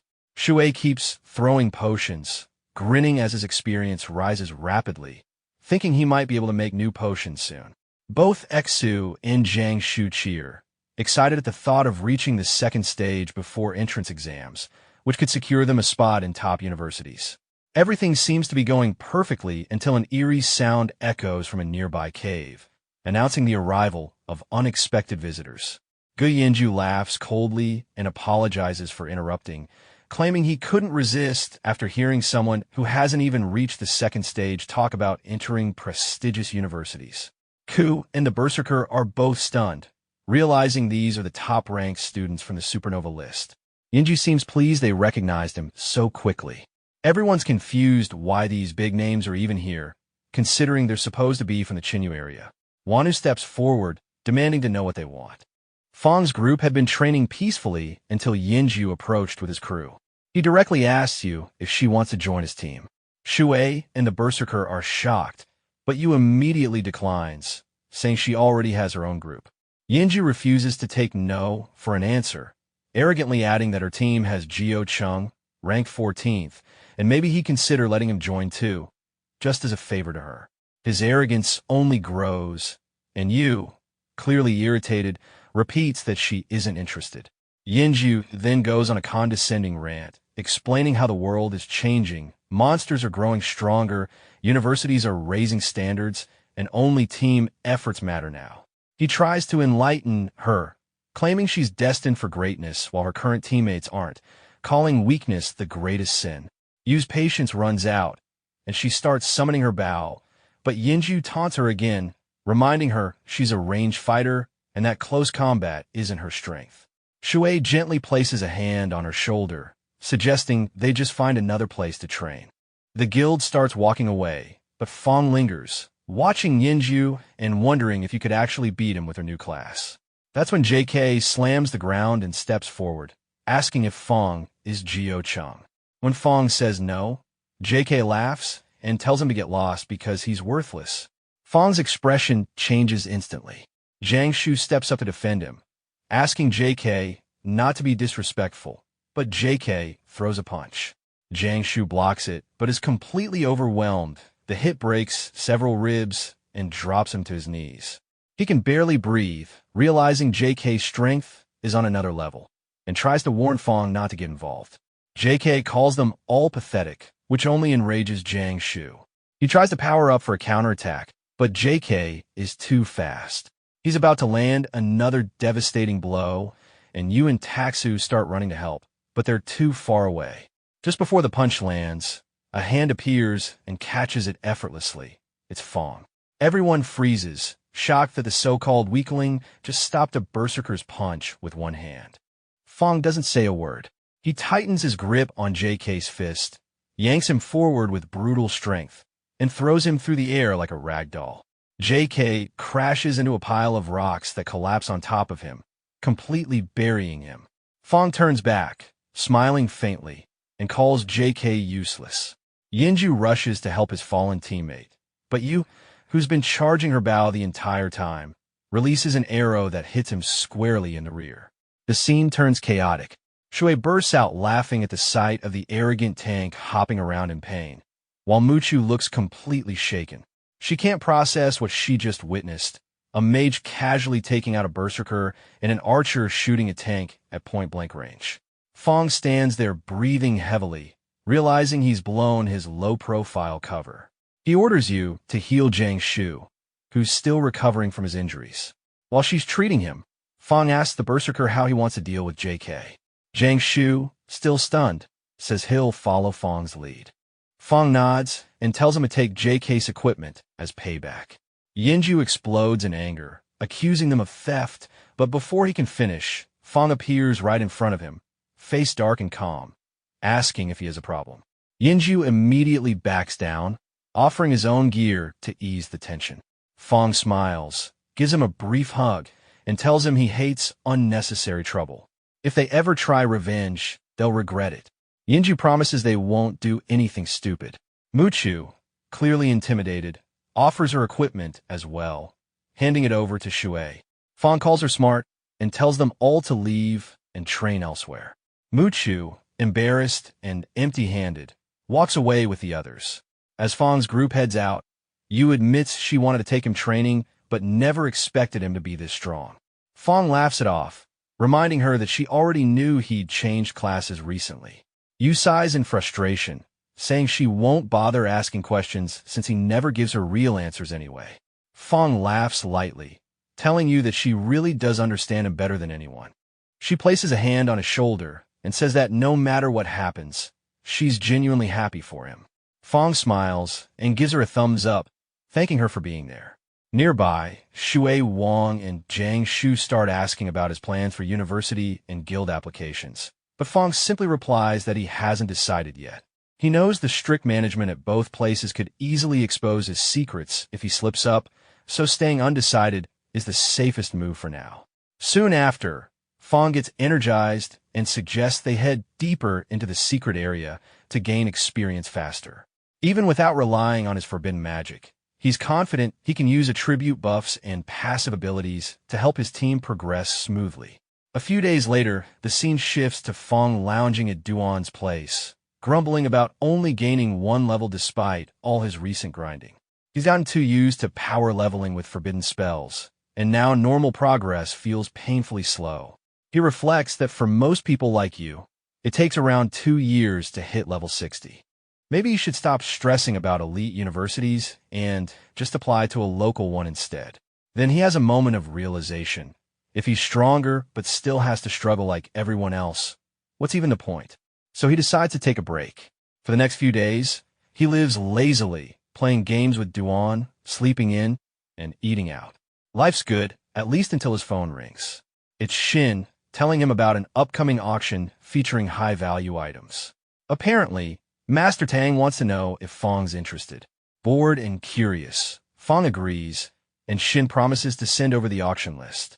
At the meeting, Master Tang Ikai introduces himself as an appraiser from a top trade exchange.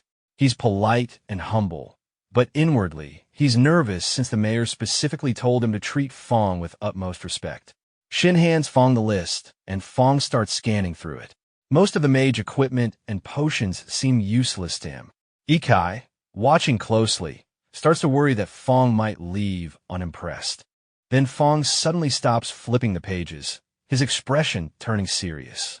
Ikai perks up, thinking Fong found something special. It's an experience potion with a 100% boost, rare and highly valuable. But Fong's reaction isn't excitement, it's suspicion. He remembers discussing that exact recipe with Shui. Duan notices it too, and both realize something's not right. Fong asks where the auction got this item.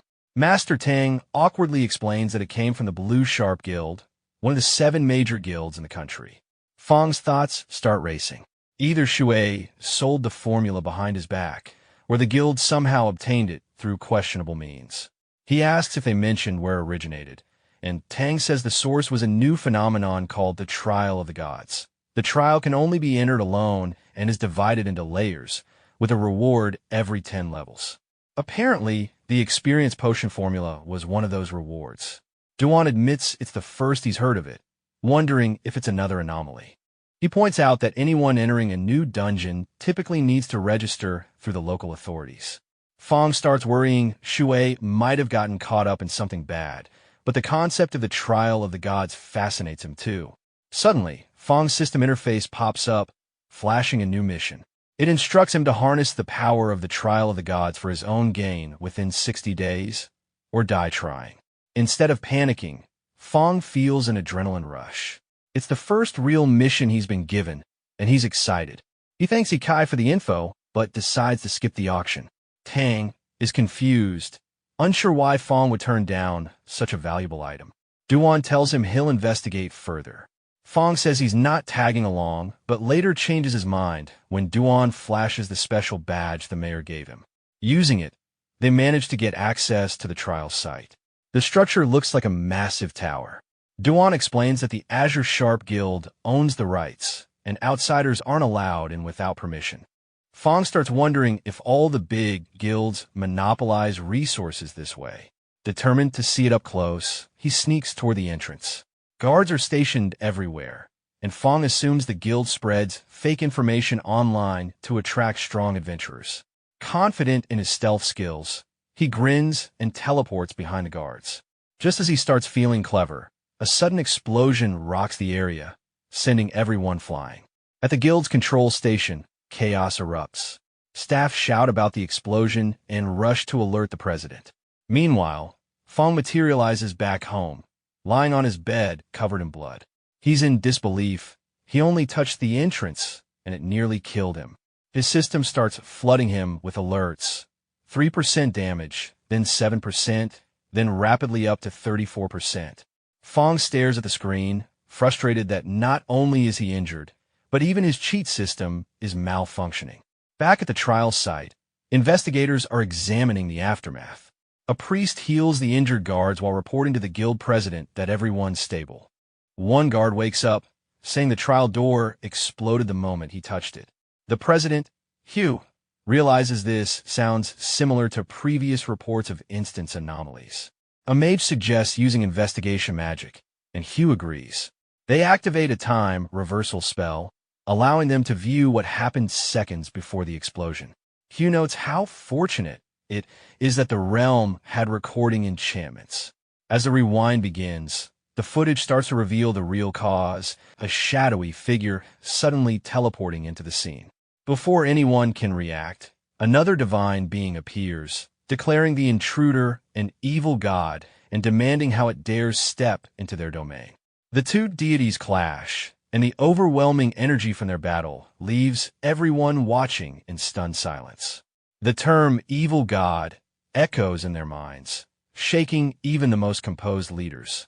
As the battle ends, the divine being laments the escape of the mysterious entity, vowing to track it down before it brings destruction upon the world. The footage spreads quickly to the major guild headquarters, where leaders from all across the region gather to discuss what they've just witnessed. Lu Ying-jun confirms that this is the first solid proof that deities truly exist. Based on the spells shown, the power involved clearly surpasses mortal comprehension, reaching forbidden enchantment levels, magic long thought to exist only in legends. Arc from the Epic Guild raises the question of whether the rumor is true, that those who complete the trials receive recognition and gifts from deities. Shu agrees, but admits that none of them ever imagined actual gods would appear in person. Ben Yilu Ling Ho from the Chuan Shu Guild points out that if forbidden spells capable of harming deities exist, then humanity could be facing a terrifying threat. Liu Yeming from Wangshu Guild adds that if a god truly intends to destroy the world, no force they possess can stop it. Then Longbo from the Illuminati Guild suggests a risky but tempting idea. If the trials truly grant gifts from deities, Perhaps those who complete them could gain forbidden enchantments of their own, enough to fight back. Jin Yangwen from the Blazing Guild agrees, seeing potential in the plan. However, Shu grows wary of their sudden interest, reminding them that the trial of the gods is not a playground.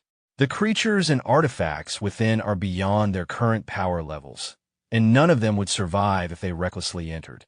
His words leave the entire room in uneasy silence. Breaking the tension, Ing Jin turns to Lao, asking if he has any insight to share. Lao, clearly frustrated, retorts that he's not the one supposed to have all the answers. He accuses them of caring only about protecting their own guilds while ignoring real dangers. He reminds them of when his apprentice reported an anomaly in Shiny U, something that everyone dismissed. Now, with the situation spiraling out of control, they suddenly form investigation teams that only worsen matters. Lao bitterly adds that without the intervention of a mysterious individual in Shiny U, innocent people might have been punished unjustly. Ing Jin, visibly uncomfortable, tells Lao to calm down before his temper flares up again. He silently notes that Lao's dark power usage seems to be worsening, despite his supposed retirement. Trying to regain order, Ing Jin asks Lao to have his apprentice share the investigation footage with a mysterious figure from Shiny U, hoping that this powerful person might shed light on what's happening. Lao sarcastically remarks that they only seem to remember his apprentice when they need something. Ing Jin bribes him with 2 crates of high-quality wine and the promise of an official commendation for his apprentice, which finally gets Lao's attention. The story then shifts to Fong at Duan's house, staring at his system interface. A new mission appears titled Don't Worry. It's described as a small task, reaching his second transformation and repairing the system within 60 days. But the penalty for failure is severe, practically life-threatening. Fong, unimpressed, mutters about how small this mission supposedly is, realizing his system is clearly toying with him. He walks into the living room and notices several guests with Duan. Lao rises and greets him, asking if he's Ning Fong. After introductions, Fong learns that Lao is the former head of Solitary Shadow and currently the director of adventure management. His apprentice, Miss Jing, is also present, responsible for overseeing Solitary Shadow's operations in their province. Lao breaks the ice with a teasing question, asking if Fong is the infamous Scarlet Flame Death God. Fong almost chokes, but Lao quickly laughs it off as a joke. Fong studies the man's aura and realizes he's dealing with one of the top 3 strongest individuals alive, a veteran with countless merits from exploring secret areas and destroying evil factions. Lao then presents Fong with an extravagant gift, 5 million crystals and 200 advanced experience potions as a congratulatory gesture for his upcoming college entrance exams. Fong can hardly believe it. Once the introductions are done, Jing plays the footage of the trial, showing the deity calling someone an evil god. Inside, Fong is panicking. How can a normal student like him be mistaken for something like that? Then his eyes drift to his mission name again, and frustration floods in. His system called this a small matter, yet here he is being labeled an evil god by divine beings. He keeps his expression neutral, assuring them that he'll forward the video to the mysterious Great Master and keep them informed. As the meeting wraps up, Fong notices Jing looks familiar. She's the same woman from the transformation room earlier. It all clicks, and he realizes how he got discovered so quickly. Outside, Lao tells Jing that Fong matches the description they received perfectly, smart, polite, and grounded. The higher-ups plan to recruit him, if possible. When Jing asks if her master believes Fong and the mysterious Great Master are actually the same person, Lao simply shrugs it off. To him, it doesn't matter. If Fong wants to live as a student, then a student he'll remain. Old Lao's reasoning turns out to be sharper than anyone expected. He explains that giving 5 million crystals to a student isn't wasteful, it's an investment. If the student later turns out to be the mysterious Great Master, that act of generosity will pay off. And even if not, it still strengthens ties with a powerful young talent. With the world growing more dangerous and no one qualified for the gods' gifts, Lao sees the Great Master as humanity's strongest hidden card. Meanwhile, Fong sits at home with a cup of coffee, staring at his system and questioning his life choices. His system has detected damage from a deity who had apparently been investigating him, and that same god effortlessly shattered his so-called absolute defense. That alone means divine beings have truly reached forbidden magic levels. Fong's priorities instantly rearrange themselves, repair the system to block divine tracking, and clear the trial mission before something kills him first. To prepare, he asks Duan for details from Lao about the trial realm. The old man explains that it's a massive tower with an unknown number of floors, each one filled with monsters far stronger than anything in normal secret realms. The current record holder, Shu from the Azure Sharp Guild, reached only the 42nd floor. Fong's unease grows. Using his full forbidden magic inside might expose him to everyone watching. Then inspiration strikes. The mission never said he had to complete the trial personally. He can send someone else. He turns to Duan, asking how far he could go in the tower. Duan estimates around the 35th floor. Fong reasons that while Shu might be stronger and close to his 5th transformation, Duan is reliable, and with some extra training, he could go even further. When Lao hears that the mysterious Great Master wants to send a representative to attempt the trial and has requested use of the guild's training facilities, he nearly bursts out laughing. The 7 guild presidents had all failed miserably at the same challenge just the day before, even Lu Ying-jin, one of the country's most powerful fighters.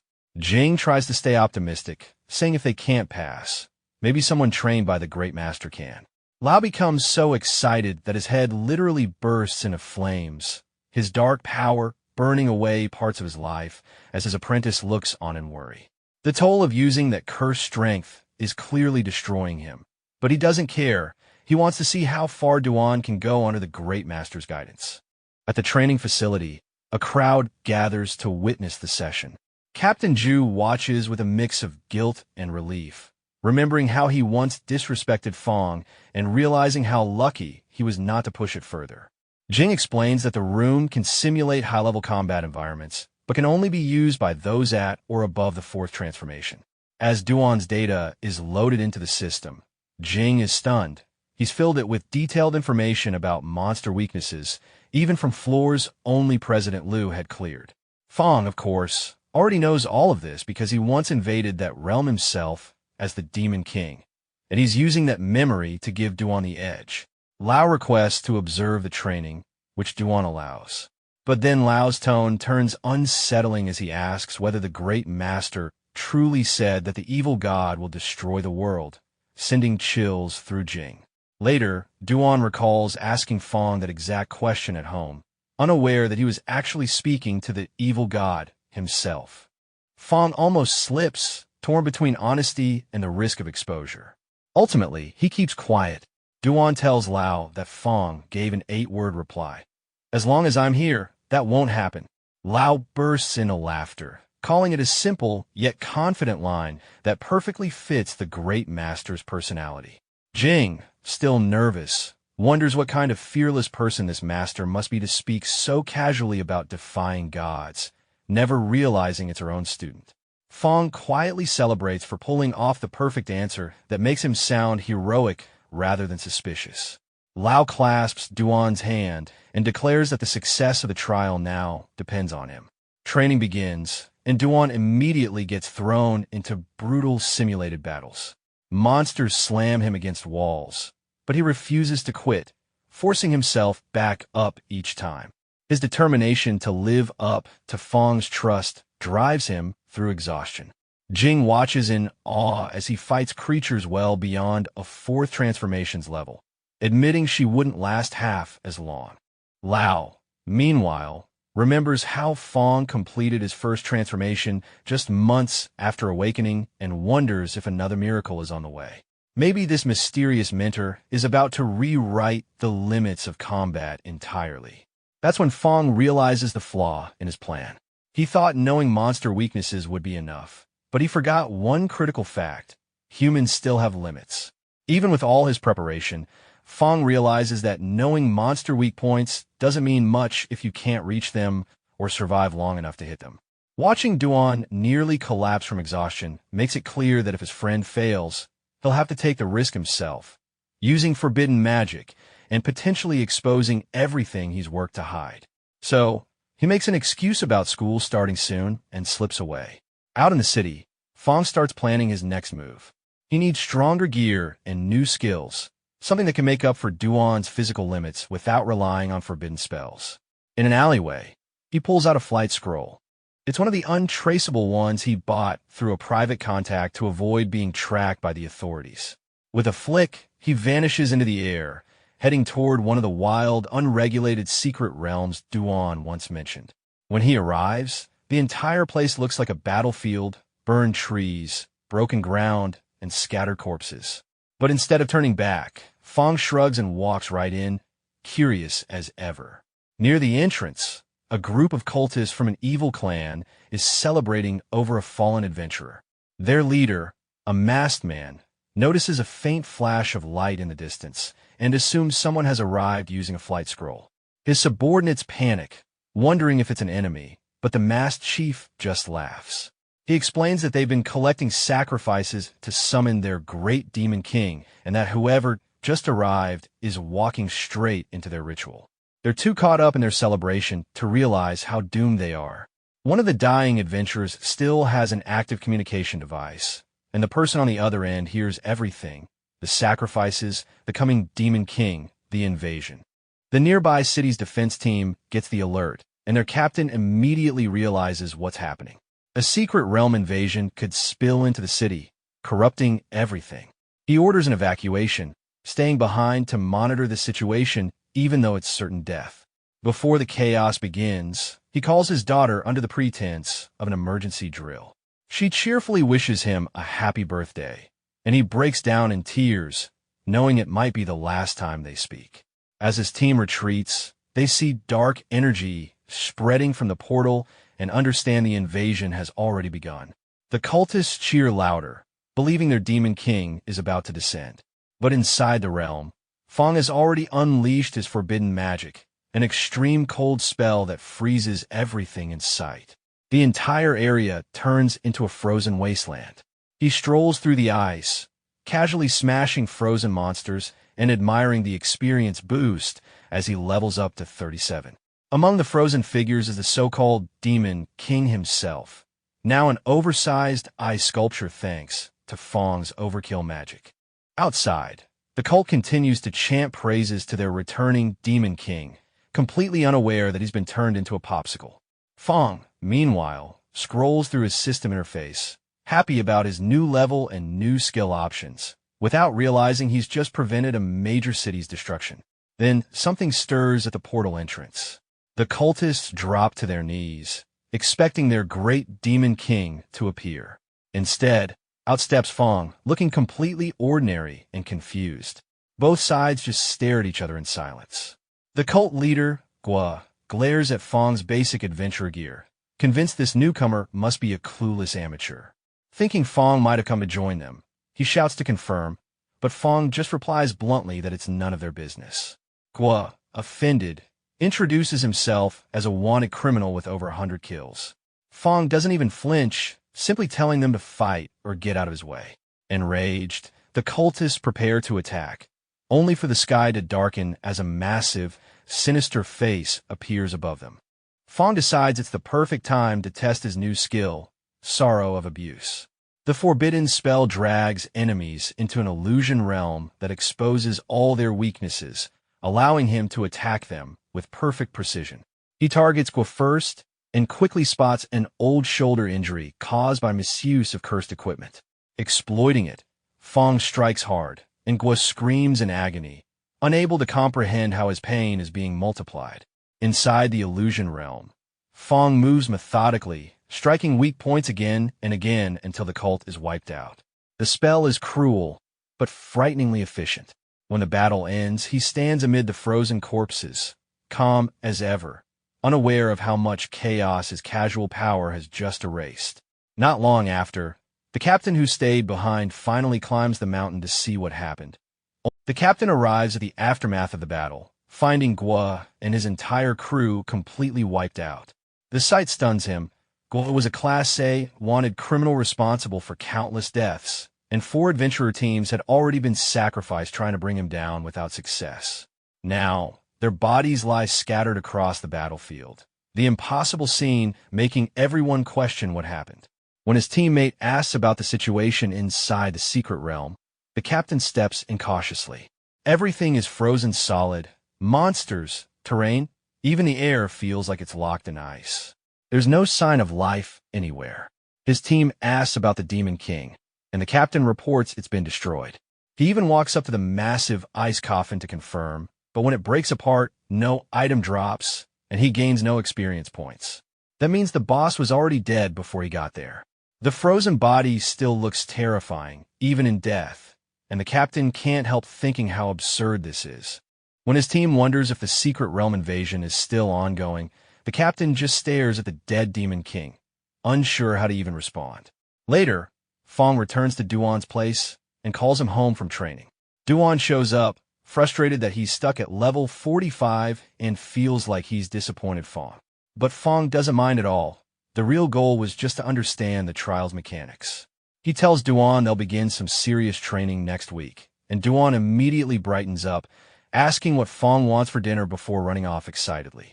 Fong smiles faintly, watching his friend's enthusiasm, then sits back down at his game. Out of nowhere, he gets a message from old man Lao asking to team up, claiming he's an excellent level 6 tank. Fong at first thinks someone must have hacked Lao's account, but then an audio message confirms it's really him. Lao explains that he plays occasionally with his grandson, though the boy is busy with entrance exams. They team up for a few matches and win. Lao suggests Fong should play with his grandson sometime, since they're around the same age.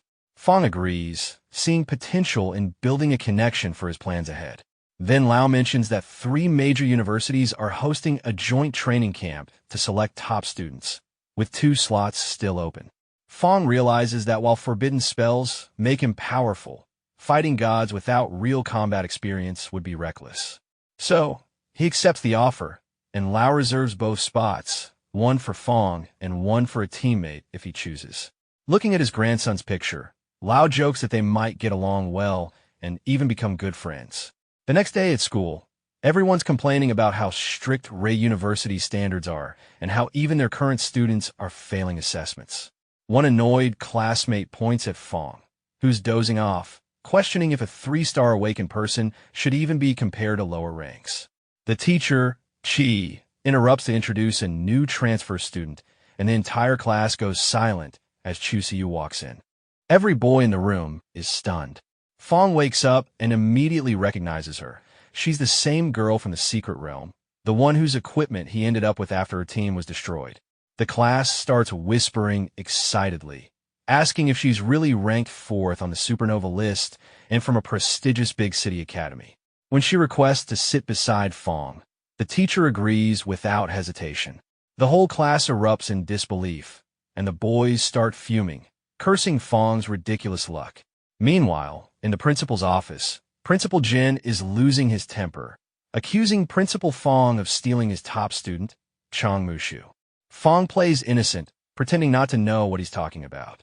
Jin rants that losing Mushu also cost his school a training camp slot, which will tank their approval ratings. Principal Fong, however, is grinning internally, realizing that Jin's school is doomed since only 4 spots exist in the province, and now 2 belong to his own school. Just then, an assistant rushes in to announce that a high-ranking official from the Adventure Management Department has arrived. Both principals almost faint. It's like the president showing up unannounced at a small-town college. The old man walks in with his grandson, Fong Ru. Everyone in the room is shocked.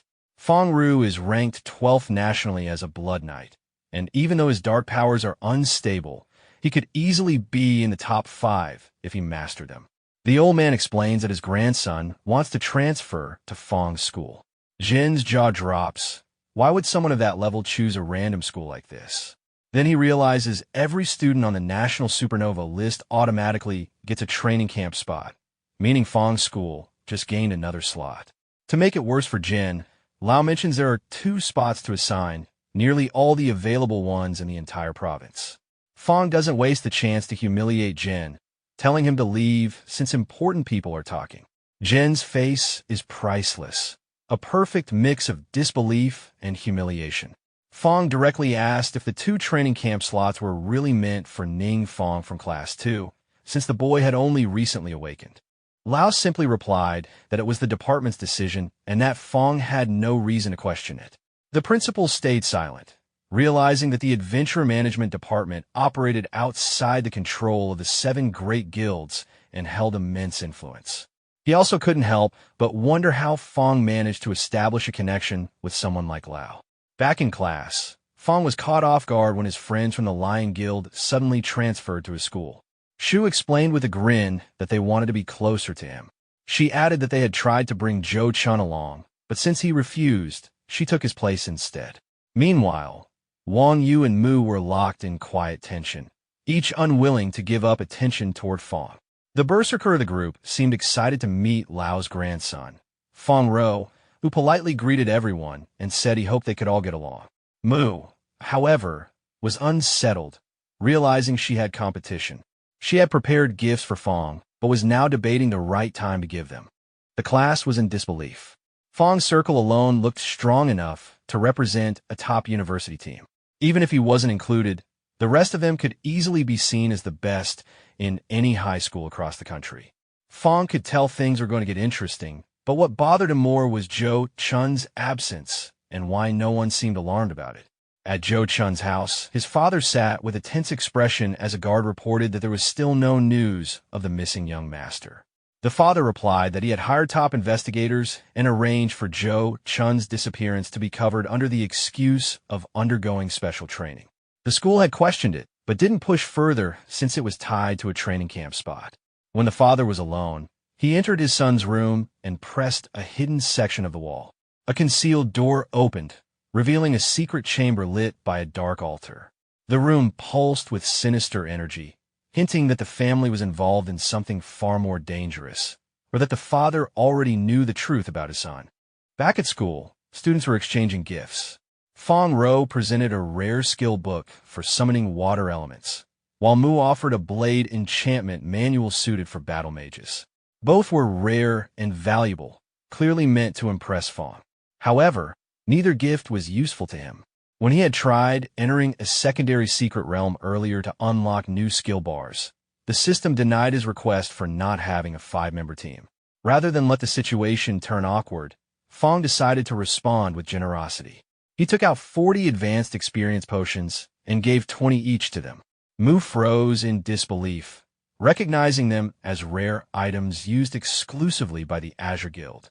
Fong Ro was equally surprised since these potions were sold for enormous prices and were rarely available.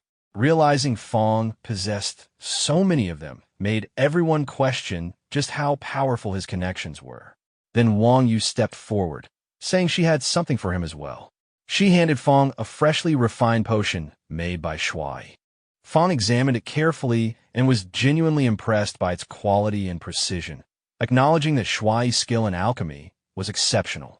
Meanwhile, at Duan's house, Duan was wondering if Fong had forgotten about the promised harsh training since he hadn't brought it up in days. Early that morning, Fong arrived, explaining that the training camp allowed flexible schedules. He then handed Duan a potion designed to heal long-term internal injuries, telling him to drink it before they began. Duan drank it immediately, feeling warmth spread through his body as the pain began to fade. Fong noted that the potion was strong enough to heal even part of his own curse injuries. Without delay, Fong announced that training was about to begin. Duan, full of confidence, said he was ready for anything. Fong told him to speak up if he couldn't continue, then activated his Sorrow of Abuse ability to assess Duan's weaknesses. He found that while Duan's lungs were healing, his energy overload skill had been slowly damaging his body, reducing strength by 2%, stamina by another 2%, and overall skill efficiency by 11%. Fong explained that energy overload wasn't suitable for him and that his skill setup needed major changes. Duan was stunned by how accurately Fong read his condition. Before Duan could react, Fong declared the start of training and launched a sudden attack. Duan tried to counter, but Fong quickly changed direction and struck cleanly, forcing him to his knees. When Fong asked if he could continue, Duan insisted that he was fine and ready to keep going, unwilling to quit. Fong was thinking back to his earlier test subjects, how their suffering helped him master using this ability without completely destroying someone's mind. The pain was still unavoidable, but at least Duan wouldn't lose his sanity. Even as Duan screamed in agony, he forced himself back up, convinced his boss was probably the only person in existence who could make him stronger. There was no way he was going to waste this chance. After days of brutal training, Duan stepped onto the actual training field, now facing a demon. But this wasn't the same Duan anymore. His movements were sharp, fluid, and precise. He dodged every attack with ease, leapt onto the demon's back, spun midair while focusing energy into his dagger, then plunged it straight into the creature's spine. The demon roared in pain before collapsing, and Duan stood there grinning, asking for the next round. Jing stared at him in disbelief, saying there were no more stages left. They had already used up all the monster data Duan himself had submitted. That's when Duan's knees gave out from exhaustion, and he hit the ground laughing and crying at the same time. After all this time, his master's training had finally allowed him to clear the entire field. Old Lao was stunned. He couldn't believe what he just saw. Taking a 4th transformation warrior to this level in just half a month? That was beyond logic. It was a miracle. He muttered that the agency had to maintain strong relations with this mysterious great boss, no matter what. Then his head started heating up again, his body trembling slightly. Jing panicked, asking if he was okay, but the old man just laughed, saying that reaching this age as a transformer was already a blessing. Jing quietly thought about how Lao had sent his grandson to study in Xinyu, clearly preparing to pass on the torch. Still, she worried about the price of the dark power constantly eating away at his life. She wondered if the great boss might have a way to counter it. Lao, staring at Duan lying on the ground, said they'd talk about it later. First, they had to get Duan ready for the secret realm trial. Soon after, at the Sharp Blue Guild's headquarters, Lao and Duan arrived at a massive reception. Luing Jin, the Wayu guild leader, greeted them with all 7 guild presidents lined up behind him. Duan was speechless. Every single one of these people was at or near the 5th transformation level. Even his master couldn't easily gather a crowd like this. The divine apparition incident must have scared everyone badly, and the only person who stayed calm facing gods was Fong. No wonder people called him legendary. Shu, watching from the side, couldn't figure out why Ying Jin was going all out to welcome a 4th transformation warrior, especially when Ying Jin himself had already broken through to the 5th. He sighed internally, realizing these old foxes were just using the secret realm meeting as a way to strengthen their own networks. As the group moved toward the portal, Shu told Duan that everyone there respected strength and hoped he'd show his skills. Duan, half distracted, just nodded and said sure, his mind already elsewhere. He quietly pulled out his phone, set it up on a tripod aimed at the battlefield, and connected it so Fong could watch remotely. Instantly, all the guild leaders crowded around, whispering about whether the mysterious great boss was really tuning in. Cut to Duan's house. Fong was lying back on the couch, calmly watching the live feed. He remarked that Duan's movements had become a lot faster. On screen, Duan launched a barrage of rapid, clean attacks that left the crowd stunned. Ying Jin muttered in disbelief that his speed had multiplied several times, while Shu asked if Duan was really only a 4th transformation warrior. Duan's performance was already outshining President Lu's earlier records. Then, as the final stage appeared, a massive demon emerged. But Duan didn't even flinch. He blitzed forward and finished it effortlessly. The system chimed, congratulating him for clearing the trial, and everyone froze. No one expected him to actually complete it. Then things got insane.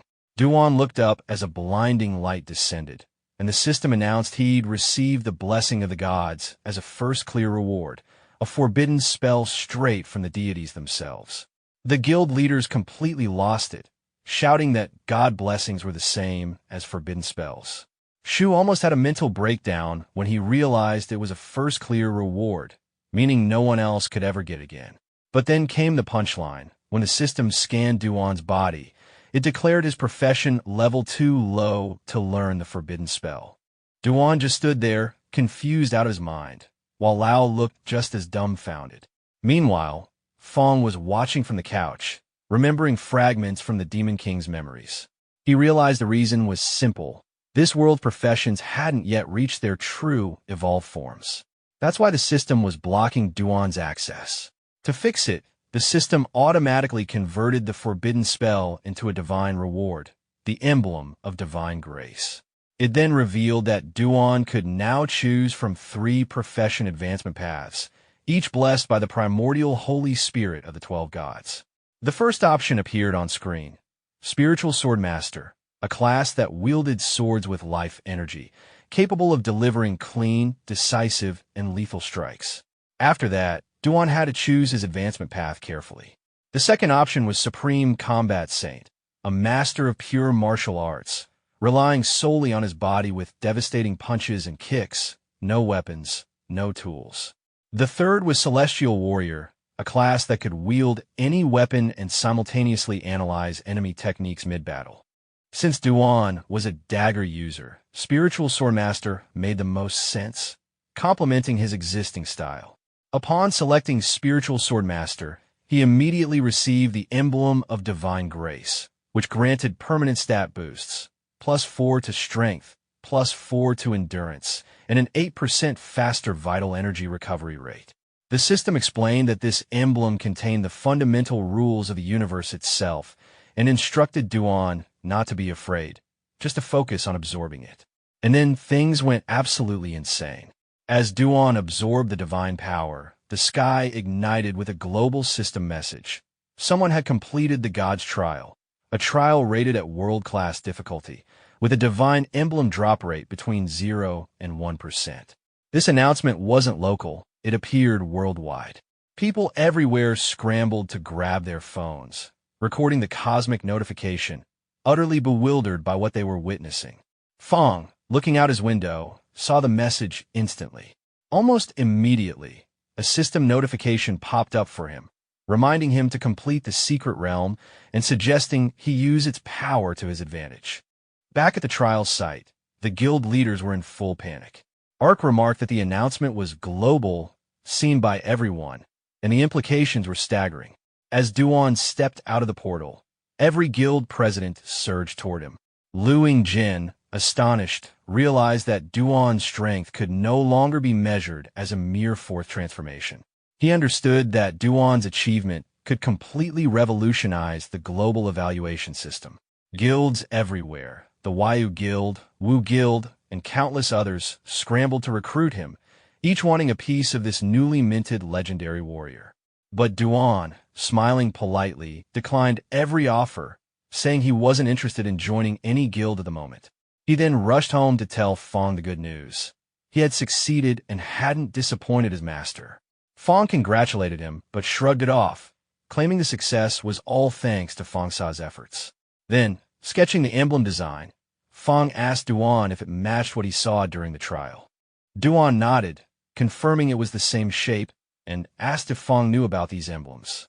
Casually, Fong replied that he had obtained one after completing a mission and had even given it to Wang Yu like it was no big deal. Duan could hardly believe it. His master literally handed out divine items like candy, making Duan feel his own efforts were still small in comparison. But Fong's mind was racing with far bigger concerns. If the emblem was formed by divine power, and he himself possessed divine power, could he obtain emblems in common domains too? More importantly, now that they knew of the 12 gods, would they eventually have to face them all? Duan explained that the 7 major guilds had already mobilized, actively hunting for more trial secret realms after witnessing the sheer magnitude of his divine emblem success. The world was shifting, and both master and student realized the stakes had just skyrocketed. Fong immediately recognized that the upcoming guild treasure hunt would be brutal. All the major guilds getting involved meant the competition would be cutthroat, and strategy would be key. His mind raced. If the system treats trial completions as missions, could he manipulate who succeeds? But then reality hit harder. Divine emblems were valuable, yes, but forbidden magic rewards were the real threat.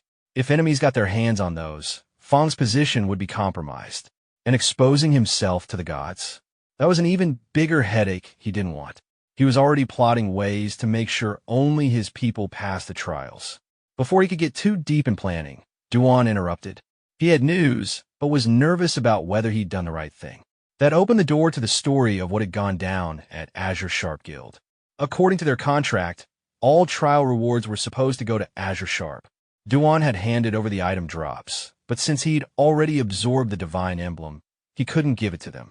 Shu was furious, but could only glare and threaten him silently in her mind.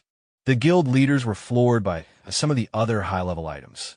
Most notably, a forgetfulness potion formula, a potion that could erase specific skills and free up skill slots, caught everyone's attention. Given how difficult leveling up was and how critical skill choices were, this potion was basically a full character reset. Shu immediately recognized the potential. Monopolizing the formula could let Azure Sharp attract top talent and potentially surpass official guilds. But then Duan casually mentioned he'd seen this exact formula before from the great mysterious boss. Every guild leader's jaw dropped. First completion rewards were supposed to be unprecedented, unique, untouchable. Shu couldn't believe it. Duan clarified. Even the high-level experience potions they possessed had been produced by this mysterious boss long ago. Suddenly, everyone connected the dots. Duan's incredible progress and power might all come from items made by the boss himself. Meanwhile, old Lao was grinning widely. When Wei and Jan asked why, he basically told them to mind their own business. He was thinking back to when his grandson mentioned that Ningfang could easily get 40 experience potions from the mysterious boss, simply because the boss didn't care about such trivial treasures. Lao silently patted himself on the back for the genius move of transferring his grandson to Fang's school. As the crowd dispersed, Lao asked Duan if the mysterious boss had other potions. The old man revealed a vulnerable truth. The dark forces inside him were slowly corrupting his body, and he wanted to live longer to spend time with his grandson. Duan promised to ask his master, and Lao's gratitude was genuine. Back home, Duan apologized for making decisions without consulting Fang, but Fang reassured him it wasn't wrong at all. In fact, Fang was intrigued by the challenge. Could the nourishing potion even help counteract Lao's dark force corruption? Without hesitation, Fang pulled out several bottles of the elixir and told Duan to deliver them to Lao immediately. At Lao's company, Jing explained that the old man was tied up in an important meeting, offering to hold onto the elixirs until he returned. Then she went to check on Rough Fang, wondering if the kid even knew anyone in Shinyi City yet. But under Rough Fang's door, a sinister aura oozed out. Inside, Rough Fang knelt on the floor, trembling and sweating as a demonic voice offered to save his grandfather's life in exchange for submission. Rough Fang, though terrified, stood his ground. I'm the grandson of the great Lao Fang. How dare you make demonic deals with humans? He shouted. The voice just laughed, mocking humans as weak and bound by meaningless rules, then tried a psychological attack, hoping Rough Fang would break while watching his grandfather die. Later, at the training field, Rough Fang sat alone, miserable.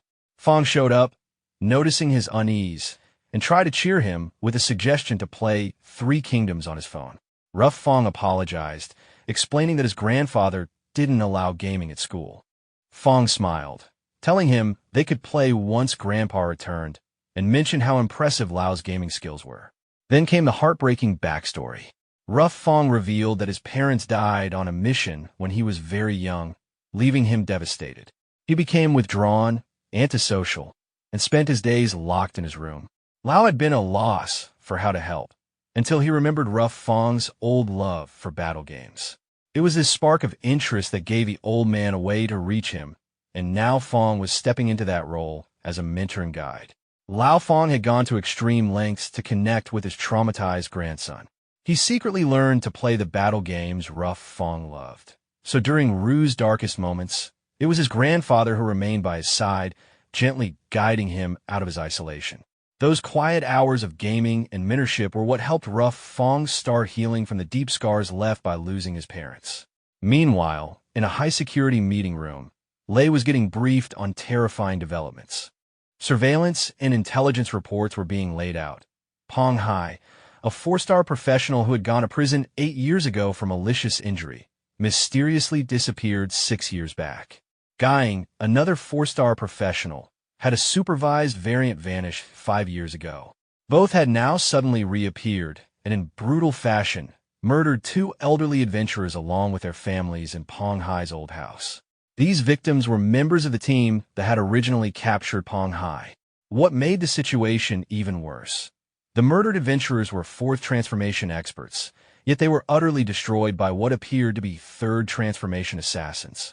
The footage revealed Ing dodging a sword strike with ease, then landing multiple precise dagger strikes that left no room for counterattack. Everyone in the room was pale with shock. Even Lau admitted that in a one-on-one confrontation, he might not stand a chance against Ing. How did someone leap from third to beyond fifth transformation in just a few years? The progression was unnatural. Clearly, something or someone had drastically accelerated his growth, and it was not through normal training. Cut to the Chun household. Mr. Chun was pacing nervously when Ing and Pong Hai arrived. Chun immediately asked if they'd found any clues about his missing son. Pong Hai explained he had sensed extremely powerful dark forces. While low-level favored ones can use dark powers only with Demon Lord blessings, true favored ones like themselves are personally summoned and trained by Demon Lords in exclusive secret realms for extended periods. Pong Hai suspected that Chen's son had caught a Demon Lord's attention and was now being recruited into this forbidden dark training program. Chen's reaction was absurdly misplaced. He got excited at the prospect, thinking it would finally give his family an edge against the Wong group. Even with demons corrupting his child's soul, his mind raced about business advantages. Pong Hai inspected the dark ritual room and confirmed that everything was properly prepared. As long as the sacrifices continued, the son's potential would keep drawing the Demon Lord's attention. Pong Hai handed Chen a document detailing a transportation location. They were going to meet a future disciple.